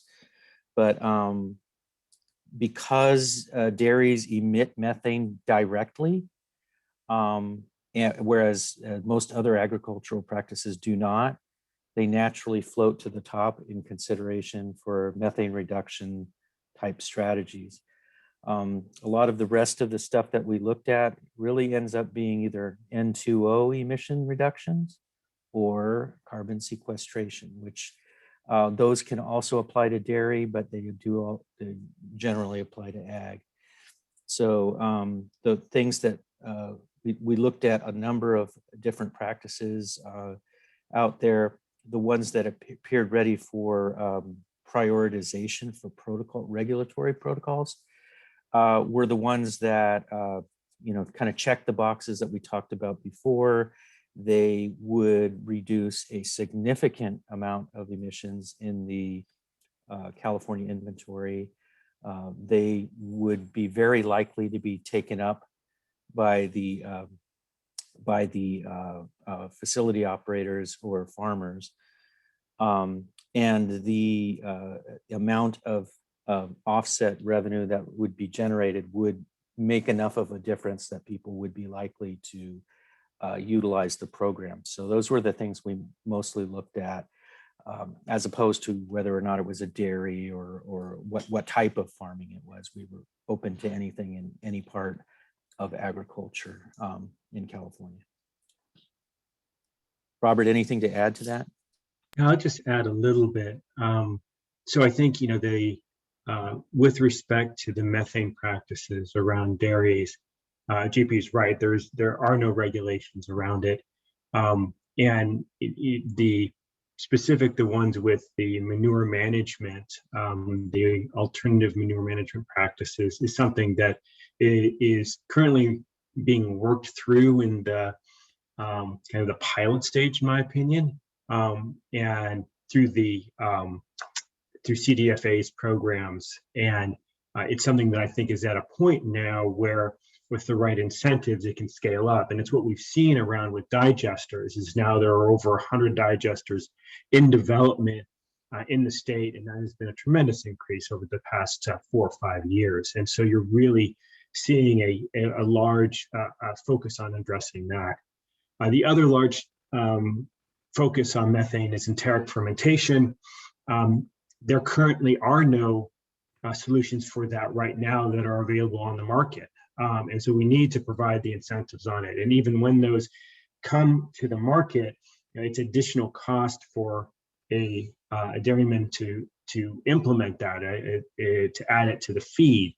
And so some level of incentive needs to be given to them to be able to do that.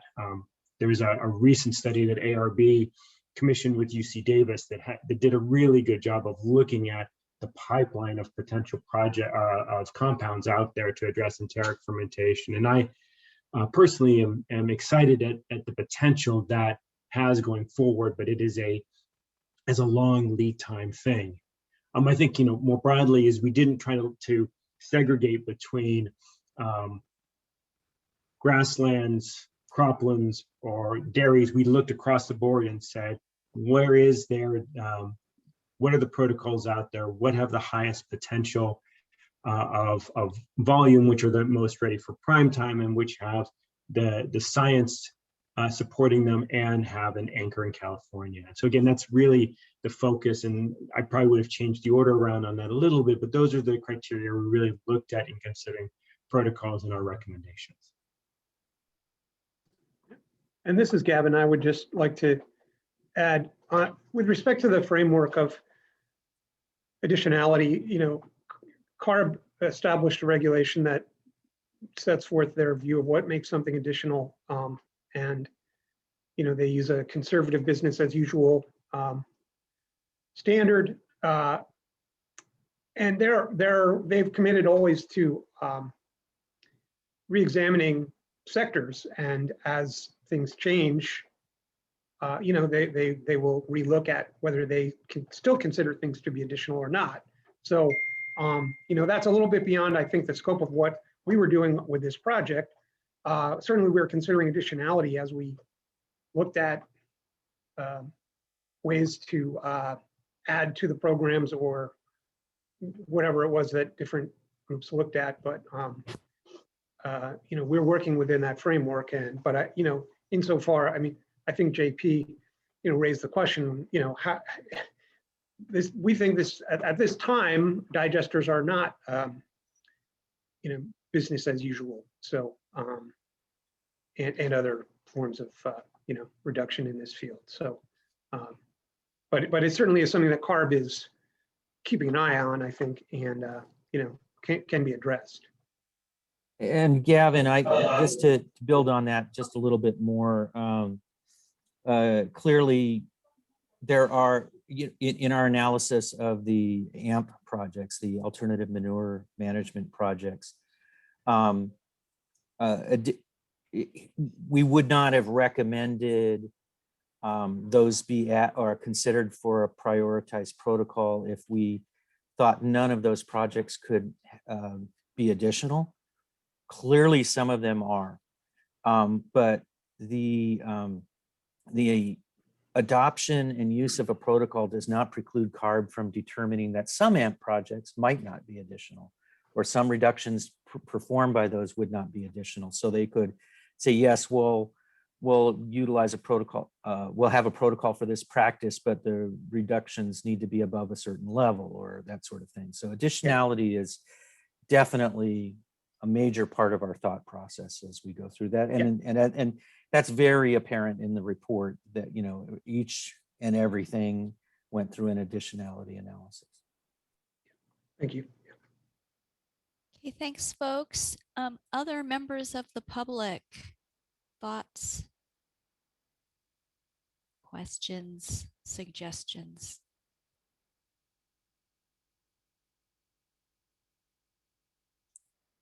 Okay, so once again, that brings it back to the task force. Task force members, anything additional you all would like to suggest for this chapter before moving on?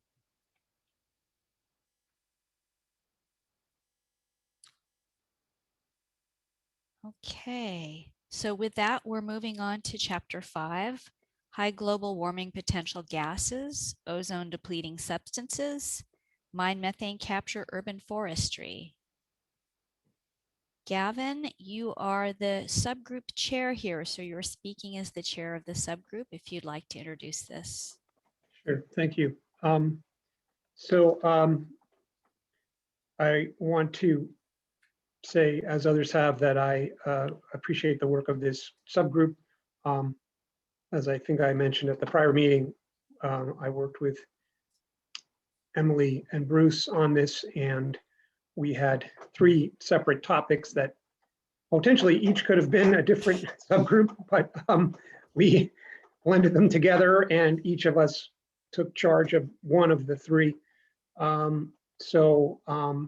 think, particularly with respect to urban forestry and mine methane capture, CARB has existing protocols, and but they're very undersubscribed, and there's room for improvement in these areas, and so that's really what we focused on. And I think the same approach was taken with the high GWP substances. So since the last draft, we did not get a huge amount of comments on our section of the report.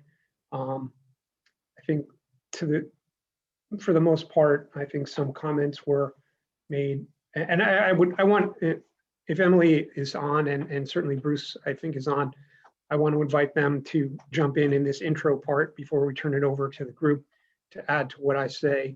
but most of the comments focused on the ozone depleting substances topic. And, I think we had some debate on halons, and we came out, there were comments on both sides of that topic and whether they should be included by CARB.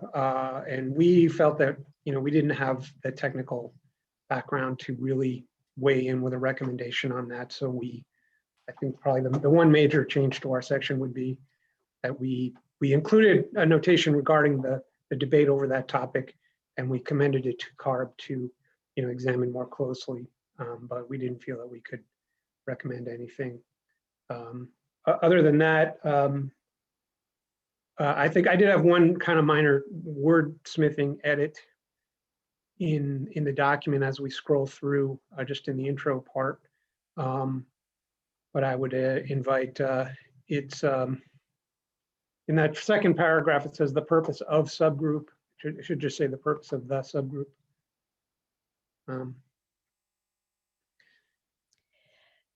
I think of should still be in there. Yeah, okay, there you go. And Emily, if you're on, and Bruce, please jump in. No, I think you captured that really well, Gavin. Thanks, Emily. Bruce, anything you wanted to add? No, Bruce is fine. Okay. Other task force members, any thoughts, any suggestions on chapter 5?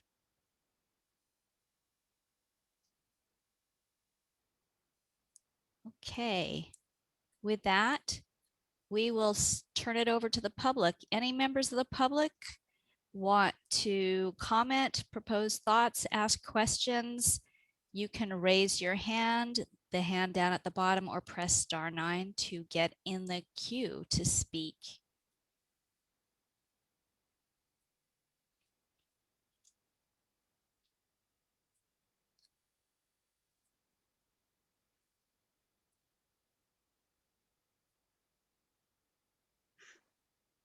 Okay. And as Gavin had mentioned, there were multiple comments on the halon issue coming in on both sides of that. I think those were the major comments on the ODS. Okay. Given some time, but I'm not seeing any members of the public getting in the queue to speak. So it's back to the task force then. Well, I really have nothing more to say beyond what I already said. So unless anyone wants to chime in on any of the points, then I think we can move on. Okay, Connie. I just want to say, I do hope that the ARB really will move ahead to address the urban forest protocol. The current protocol is useless at best, and it's hugely important to people and the atmosphere to expand tree cover in our urban areas. So I think the recommendation is a really practical one, and I hope would make it on a short list. Near-term action seems feasible. Great. Okay. Thanks, Connie. And with that, I think we are ready to move on to the full report. So moving on to, this is going to be the time where the task force is going to consider any sort of final changes. But before we do that, we just want to check. This would also be time for any remaining public comments that folks wanted to share anything they have not yet had an opportunity to share. Members of the public, if you'd like to once again click raise hand down at the bottom or press *9 to get in the queue.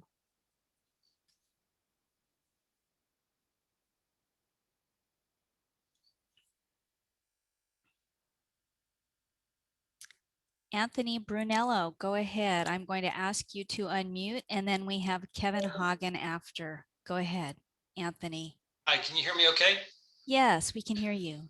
Great. I just had brief comments overall for the report. First was just, again, many folks have said thanks to all the members. It's definitely a volunteer effort and very helpful to put things on the record. And I think, and I'm representing the California Forest Carbon Coalition today. I just had two things. One is I hope that all of the recommendations that have been proposed can be matched with the broader context that you guys have included to try and have a broader conversation around how to help frontline communities and looking at really how that conversation could be advanced. And I think one of the primary areas to do that is to simply have an open airing of all these topics at CARB and to try and open up the forest protocol. So I do hope that that eventually happens, to have a more expansive conversation building on what you guys have done. I had one question, and it might have been said at the beginning. I think this is a useful report to be able to provide to policymakers. And so the question was just if there were any plans to try and talk to legislators or administration staff in California with the report. So I'll end there, and thanks again to all the members. Thank you. Gavin, maybe, is that? Well, so I think what we're moving on to the next topic of what happens after this. I don't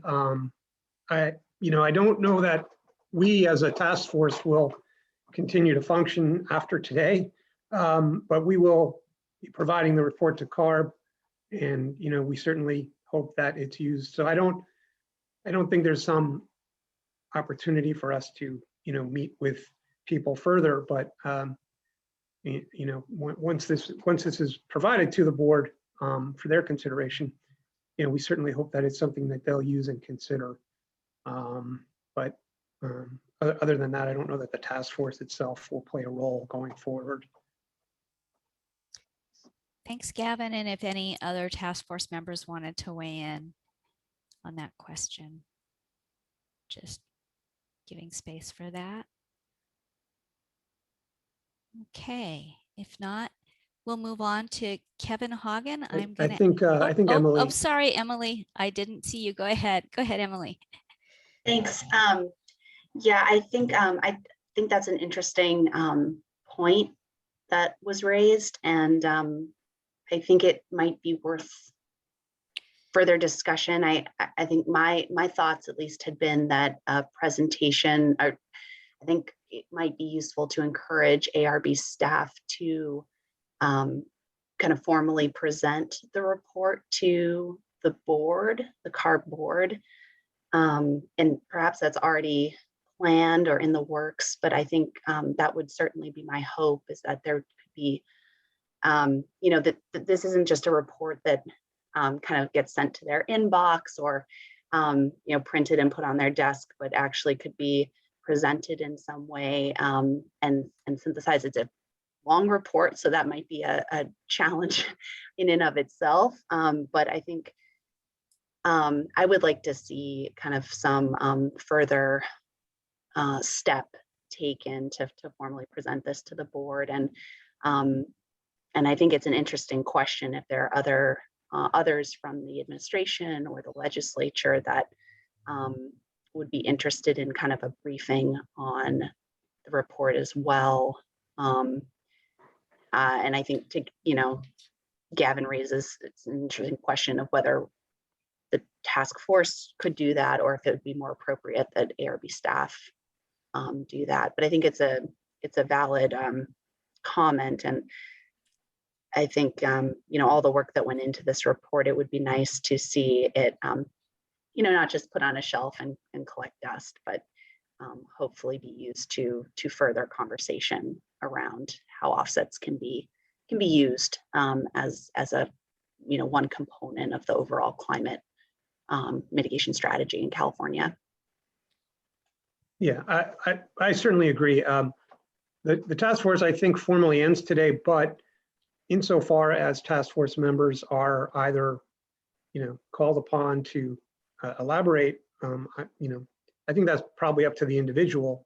But I assume that we're all happy to respond to CARB staff or others who seek some elaboration or discussion or back and forth with either individuals or subgroups responsible for certain topic areas, because this is, I view it as the beginning of a conversation, and hopefully that will continue, and not, as Emily said, moved into a government storage building somewhere on the outskirts of Sacramento to live out its life.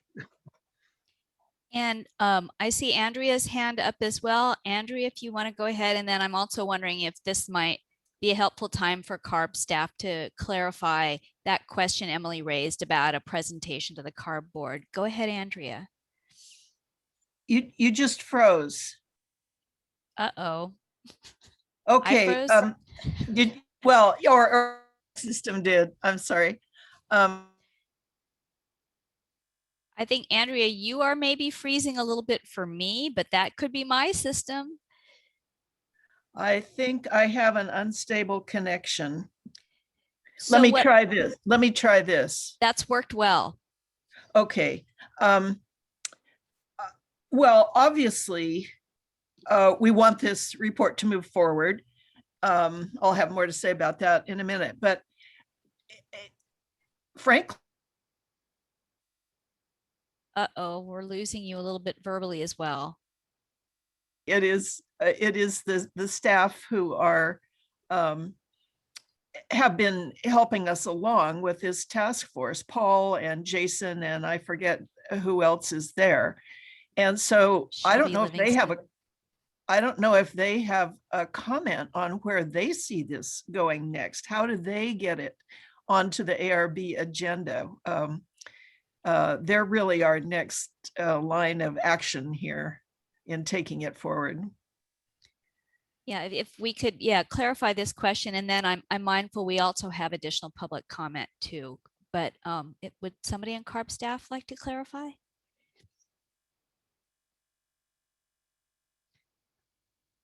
Shelby or Paul?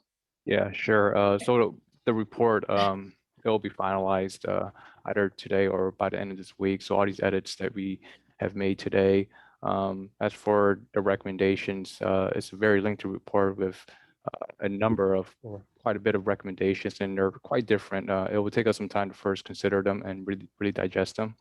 And that's all I really have to say right now. As for actually proceeding with any of the recommendations after we digest them, it would go to our normal rulemaking process. So that includes informal rulemaking activities such as technical meetings and public workshops. And then based off of those, if we want to continue with it, we can go to a formal rulemaking. But the recommendations are quite a bit, and it'll just take us some time to really digest it. So we don't really have much to comment on what we'll do after that right now. Thank you. Paul, I just wondered if you could clarify. I think Emily had raised that question. So it gets transmitted to the CARB board. Is it the type of thing that occurs with a presentation at a CARB board meeting, or This is Shelby. I can speak to that. So the plan is, once the report's finalized at today's meeting, we'll go back and we'll make any other minor adjustments that are needed based on direction from the task force. Then we will be posting it to our webpage, and that will be the transmittal. We don't have a formal board presentation that will be done, but it won't be sitting on a shelf. I mean, the direction was for this to inform us, and so we will be taking a look at that, as Paul mentioned. And as we move forward with any of the recommendations, it will go through our full public process. Thanks, you two, for that clarification. Any task force discussion of this question, or are we ready to move on to additional public comment? Okay, great. So Kevin Hagen, and I'm going to ask you to unmute. Go ahead. Hopefully we can hear you. Hello, this is Kevin Hagen. Can you hear me? Hagen, there you go. Kevin Hagen, thanks. Yes. Thank you very much for the opportunity. Appreciate the time. I recognize that Halon is a niche of a niche in the ODS space, but I appreciate the opportunity to make mention of the opportunity that the program has to create a responsible end-of-life plan for this valuable gas. Halon has been a critical component to fire suppression systems for years, for decades, and we recognize that it's critical material for some time to come.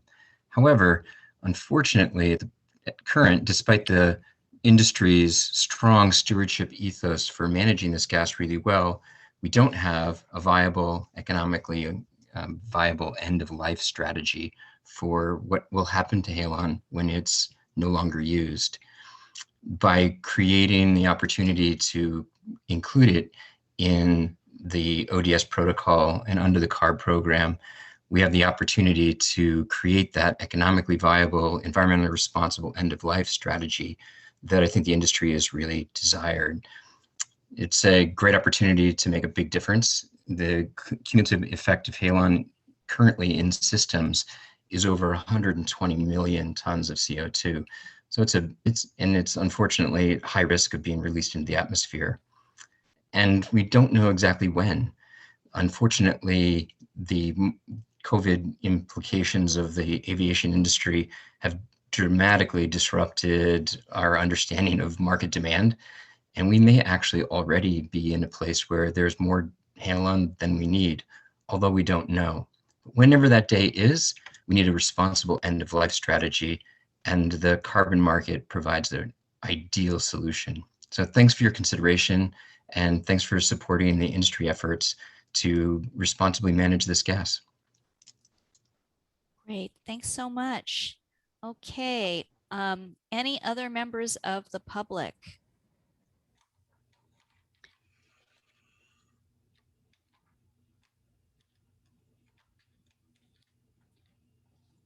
Once again, if you're on the phone, you would press *9. And just before, I don't see any other members of the public. Shelby, I just wanted to make sure you were able to connect with Madonna and get that piece. I sent her my email address, but I've not received an email. So okay, so I'm just going to see. Madonna, you are still on. Just let us know if you have not gotten everything you need to be able to connect with CARB to get your needs met.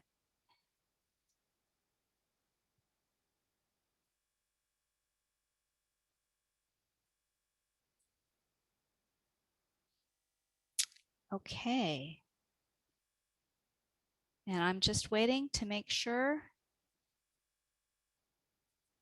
I don't see any other hands up from members of the public. So now to the task force. Any additional changes desired? Any language modifications?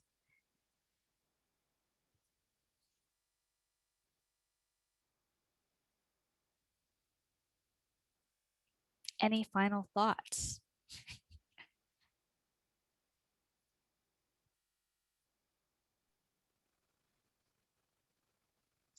No, I'll take a quick moment for some final thoughts. Actually, Andrea put her hand up, so I'll let her go, and then I'll go after Andrea. Andrea, go ahead. Is this the time for our summary comments?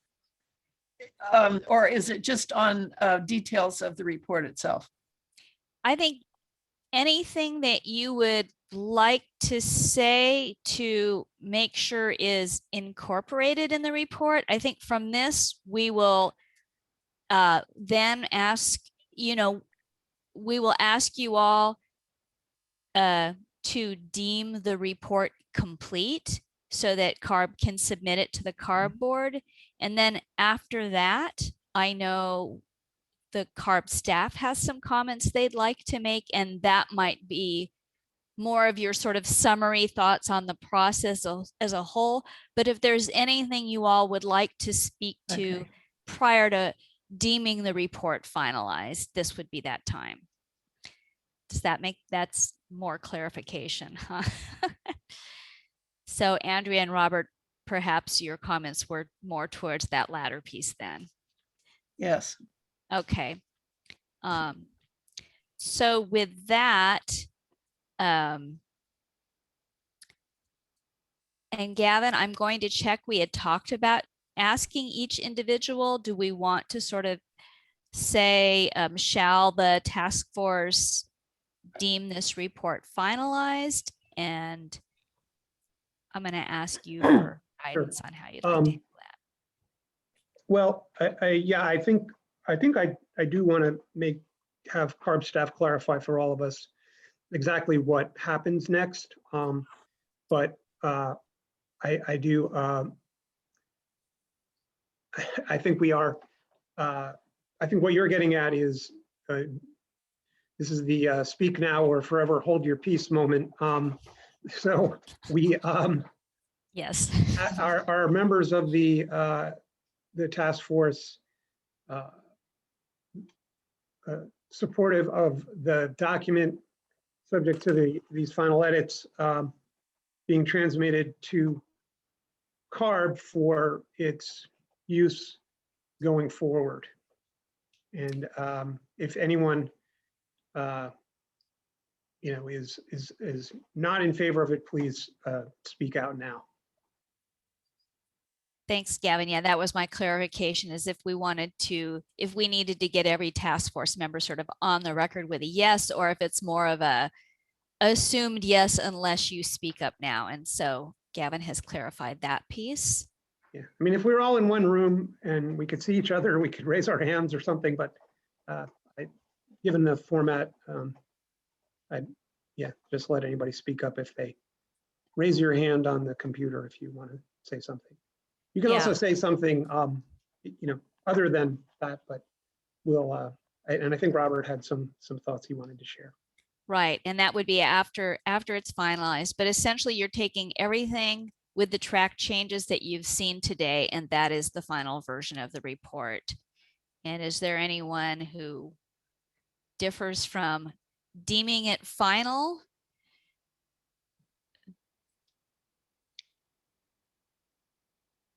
Okay, so with that, the task force has deemed that the report is final with the changes made on screen today.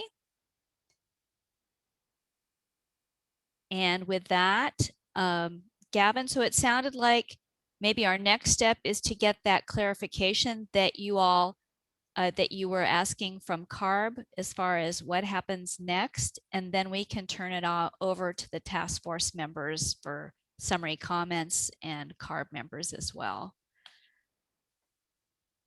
So I see Shelby showing up.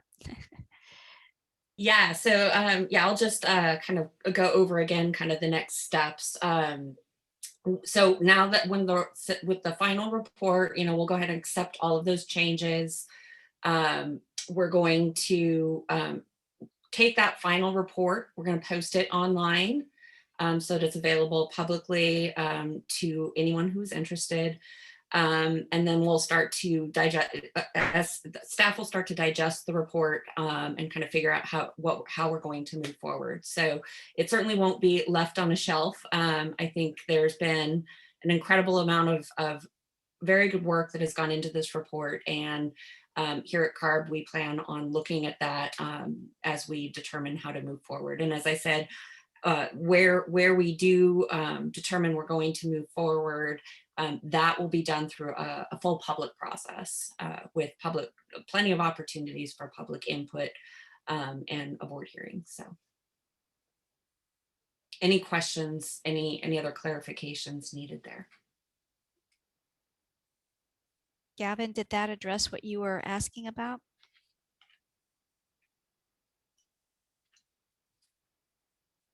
Sorry. So I guess I didn't know if there was some presentation of this to the board or board members, or does the staff digest it and prepare a summary and report to the board regarding the report, or does each board member just get a copy to read? You know, how does it sort of break out that way? So we'll be posting it publicly on the webpage, and we'll let our board members know that it's there so they can go and look at the report. And as I said, you know, we'll be digesting it internally as staff. And then when we're ready to move forward with a particular item, that's when, you know, the public process will start. And certainly, you know, if it's you know, given protocol, we'll go through the public process, get public input, and then that will go to the board for approval. Yeah, Gavin, hey, this is Jason. Just wanted to echo Shelby's comments that one, on the amount of incredible hard work you guys all did, and I think Shelby will have some more to say on that. And then two, you know, our board is very aware of the process. You know, they adopted the charter and appointed you all. So this is definitely not going on a shelf. This will be very publicly viewed. And you know, as Shelby said, I just echo all those kind of next steps. So. And Jason, if you can self-introduce just for any members of the public who may not be familiar with you. Oh, I apologize. Yeah. This is Jason Gray. I'm the head of the Cap and Trade program here at ARB, and I work with Shelby and Paul on supporting the task force. Thanks so much. Okay, I see that David has his hand up. And Robert. Thank you. So just a quick comment on that. I recall at the first task force meeting a year ago, I thought one of the responsibilities of the chair was to actually go before the CAR board and do a presentation about these findings. I would really, with all the work that's been put into this, I think it would be helpful to have Gavin, as well as the CARB staff, do a presentation to the board to help highlight, you know, some of the work that's been done. And, you know, it seems like that was a discussion, you know, when we first got started, and I'm not sure where that went. But, you know, I know, Gavin, I think, joked about it at the beginning that, you know, that was part of the, you know, part of the assignment as being chair, that you would have to go before the board and present this. But, you know, I do think it's worthwhile, and I hope that it creates an opportunity not just to talk about the report, but have some interaction with the board members about key questions they may have about the process, you know, and about, you know, elements of the report. So I just think that would be valuable, and I hope that can be accomplished. Thank you. Okay, and I see Connie is seconding that.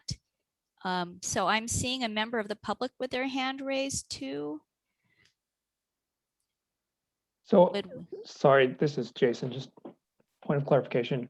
So I think that's something we can take into account in consideration. And Gavin, we can kind of touch base with you. I mean, I think our understanding and the way we've proceeded here is that the submittal happens publicly through your guys' deliberations. If there is any additional follow-on, there's Bagley-Keene issues we have to consider how that would entail, what formalized process would be required there. And I'm not sure we have that answer or the ability yet. So we can look into that, but for all intents and purposes of your guys' work, you know, through the presentations of the 3 meetings, those are posted online, the recordings are posted online. I think the record has been well established, and I think that's really what we'll be looking to in our board as well. So from my perspective, the transmittal today is what we're looking for. And if there's anything further on, I think we'll have to kind of talk about that. We can touch base with Gavin afterwards if need be. Hope that helps. Okay, so I see that Robert had his hand up. Robert, did you want to? And then I'm going to ask Robert, are you speaking on a different topic or on this topic?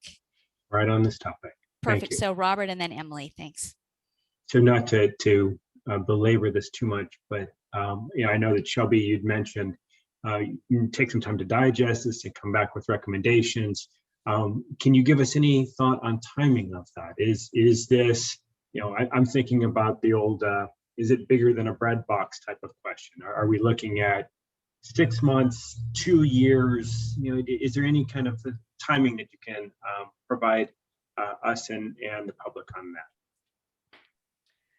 That's an excellent question. And I don't have a good answer. There is a lot, you all have done an enormous amount of work, and certainly a lot to digest. And I think there are certain areas where we're going to want to dig in even further. So it's hard to give a timeline on that. But you know, I would think, yeah, I don't know how to put a timeline on that. It's real hard to say, because there is just so much there.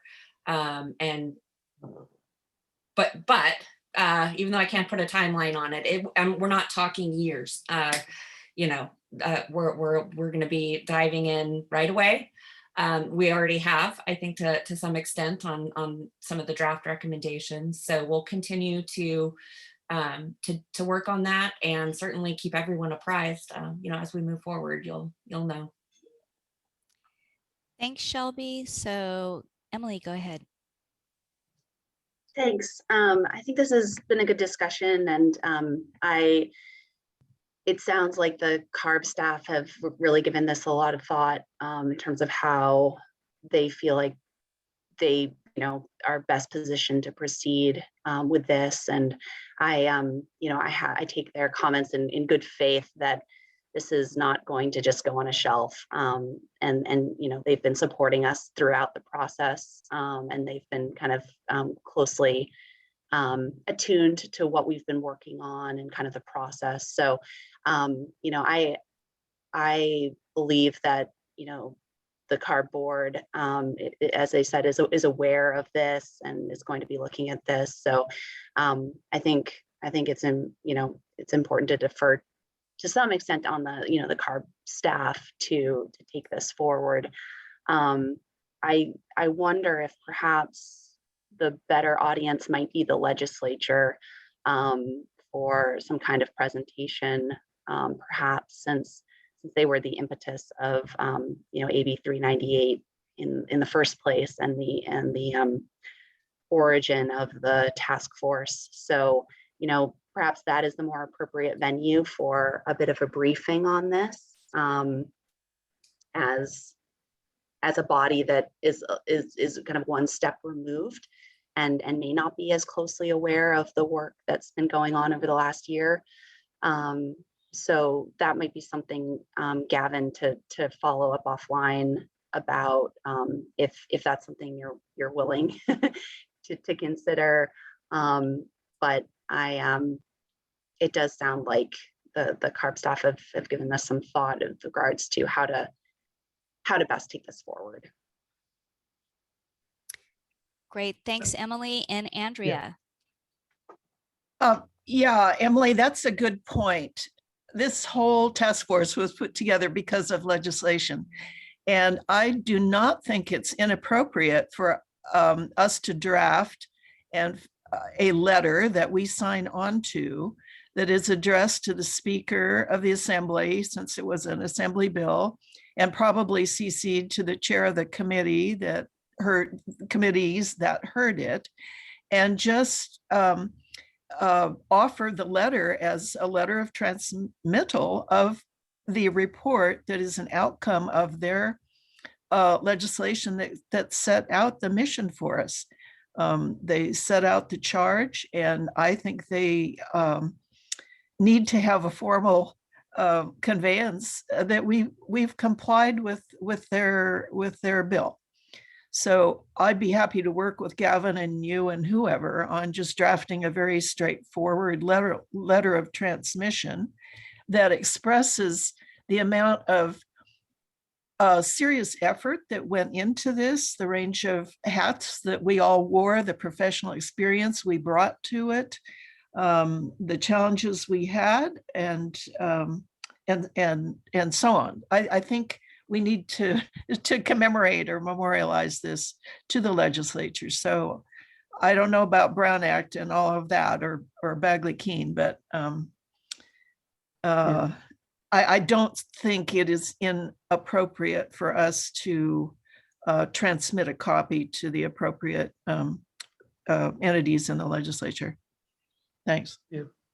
I mean, I agree completely that would be good. I guess the only question that occurs to me is whether CARB should play a role in that. I mean, I think the legislature's direction in the bill was to CARB, not directly to us. I mean, we're the task force that CARB set up, but it seems to me they're the ones who, in some ways, have discharged this duty that was put on them, which we have also, discharged. But it would seem like maybe it would be from both of us, or that can be worked out. But I agree that the it would be useful. Not that I don't think they would find out, but it would be useful to formally provide that type of notification and offer to follow up as appropriate.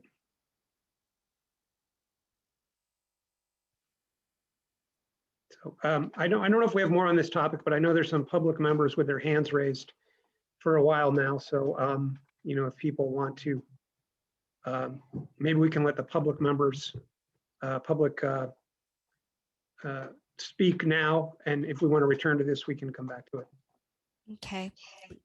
Gary Hughes, you have got your hand raised. I'm going to ask you to unmute. And just understanding before you speak, realizing that the task force has already agreed to finalize the document. So with that understanding, but please go ahead.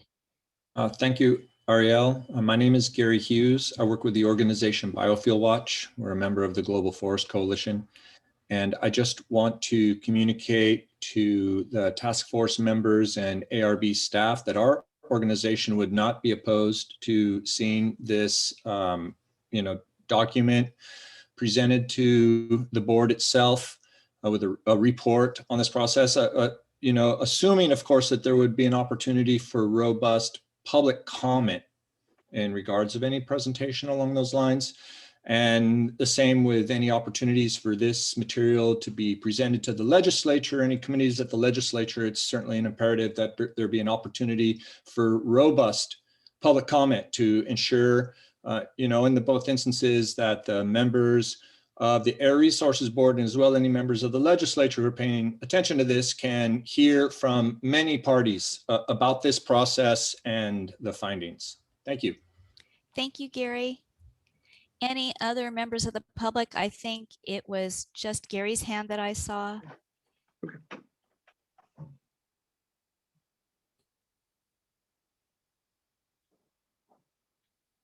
Okay, not seeing any other members of the public. So, task force members in CARB. Are we ready for summary comments and thoughts then? Sure. I think there were a couple folks who had some summary comments. And CARB, I wasn't sure what the timing was for your summary comments. So yeah, well, I wanted to take just a moment here at the end just to kind of reflect back. I have not been, so I realized too, I did not introduce myself. My name is Shelby Livingston. I'm the manager of the Cap and Trade Offsets program. And I've not been involved in this process since the beginning, as I just came on about 6 months ago.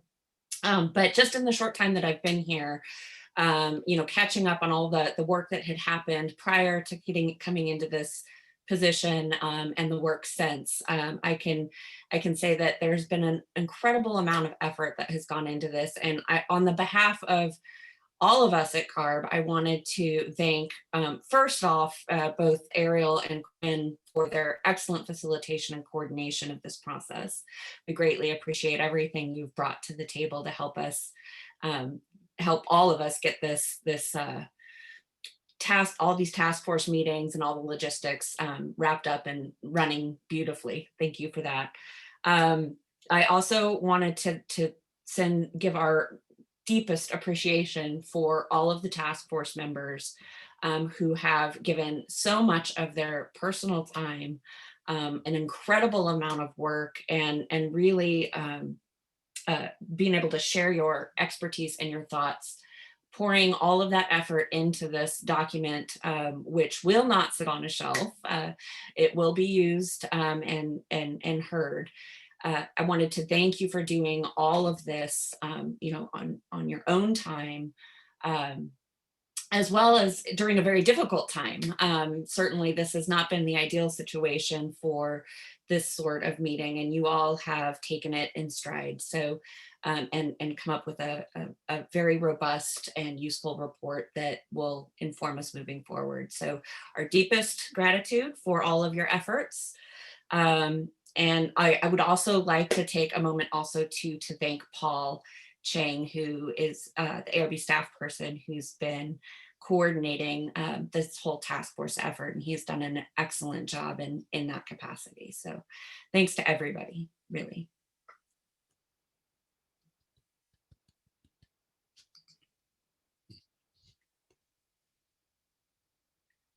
Okay, so any other summary comments from folks, members of the task force?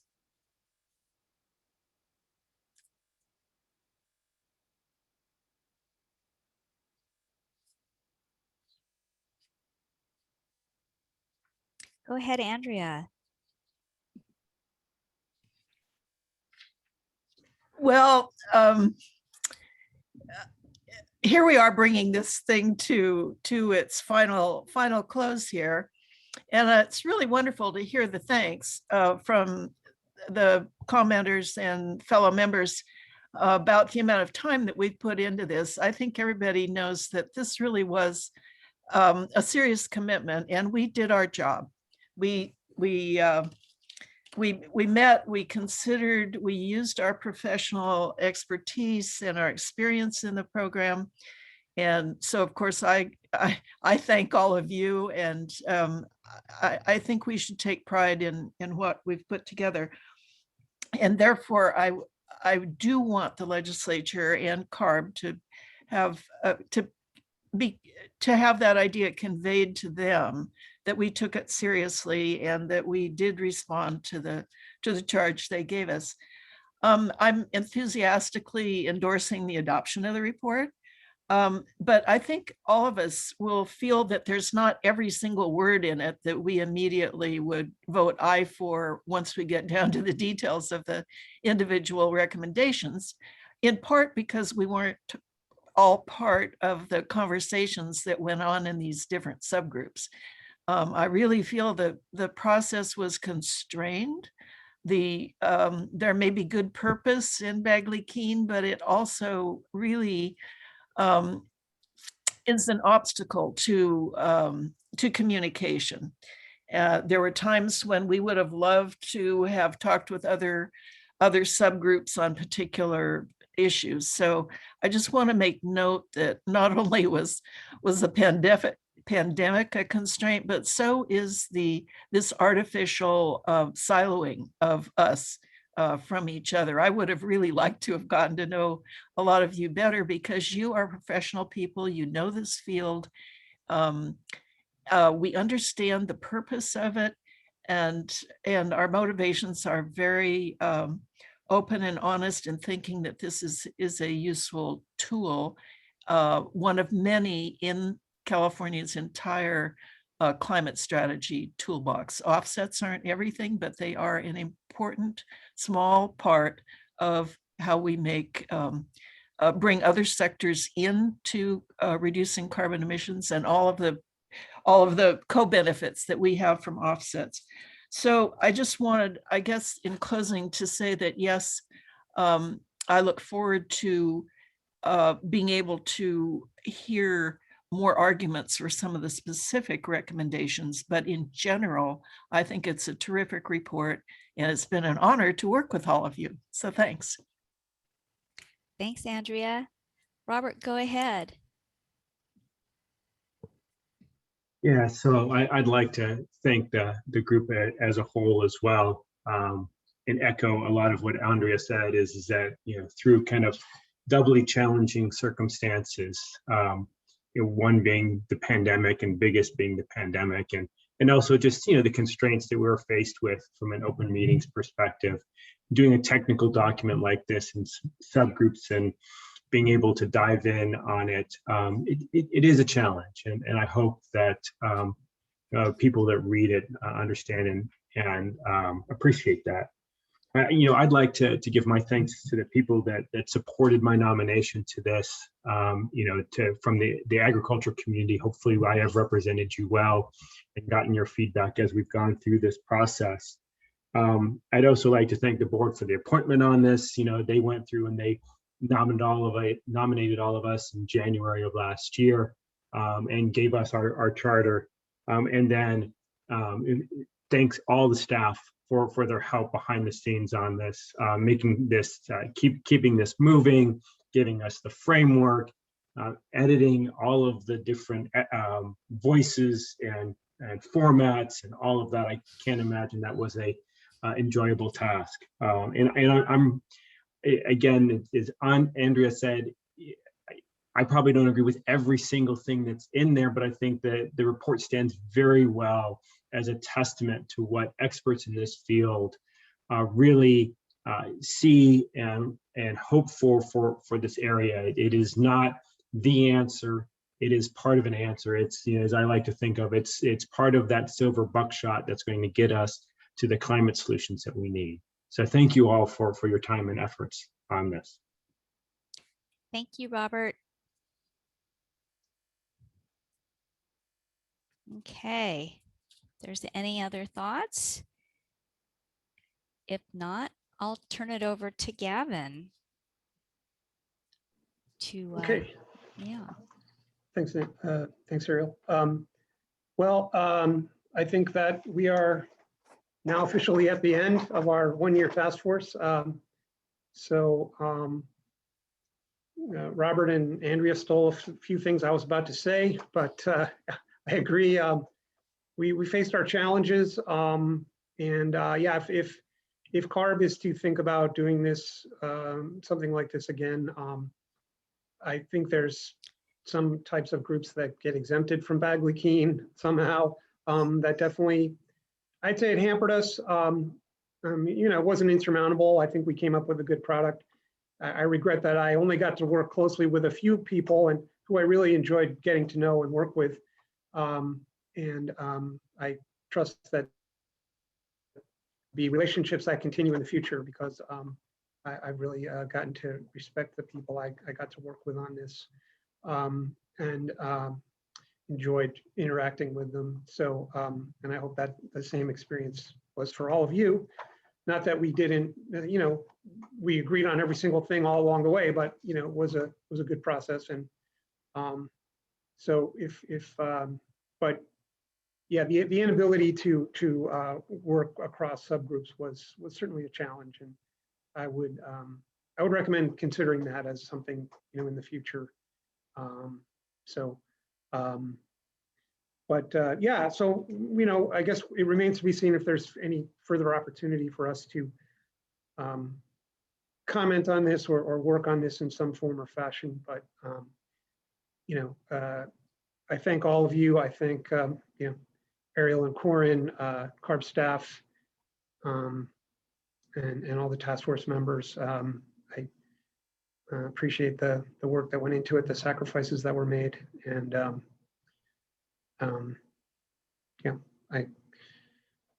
live long and prosper.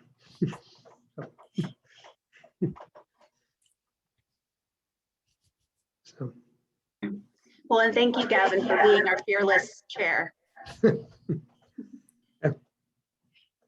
Happy to do it. Thank you, everyone. Great to work with you. Yeah, happy to be part of it. So. Okay. All right. With that, we will sign off. Thanks, everyone, and hope the rest of your day and year goes well and much better than 2020 went for many of us. Thank you. Thank you all. Thanks, Thank you everyone. all. Thanks, public. Thanks, guys. Bye-bye.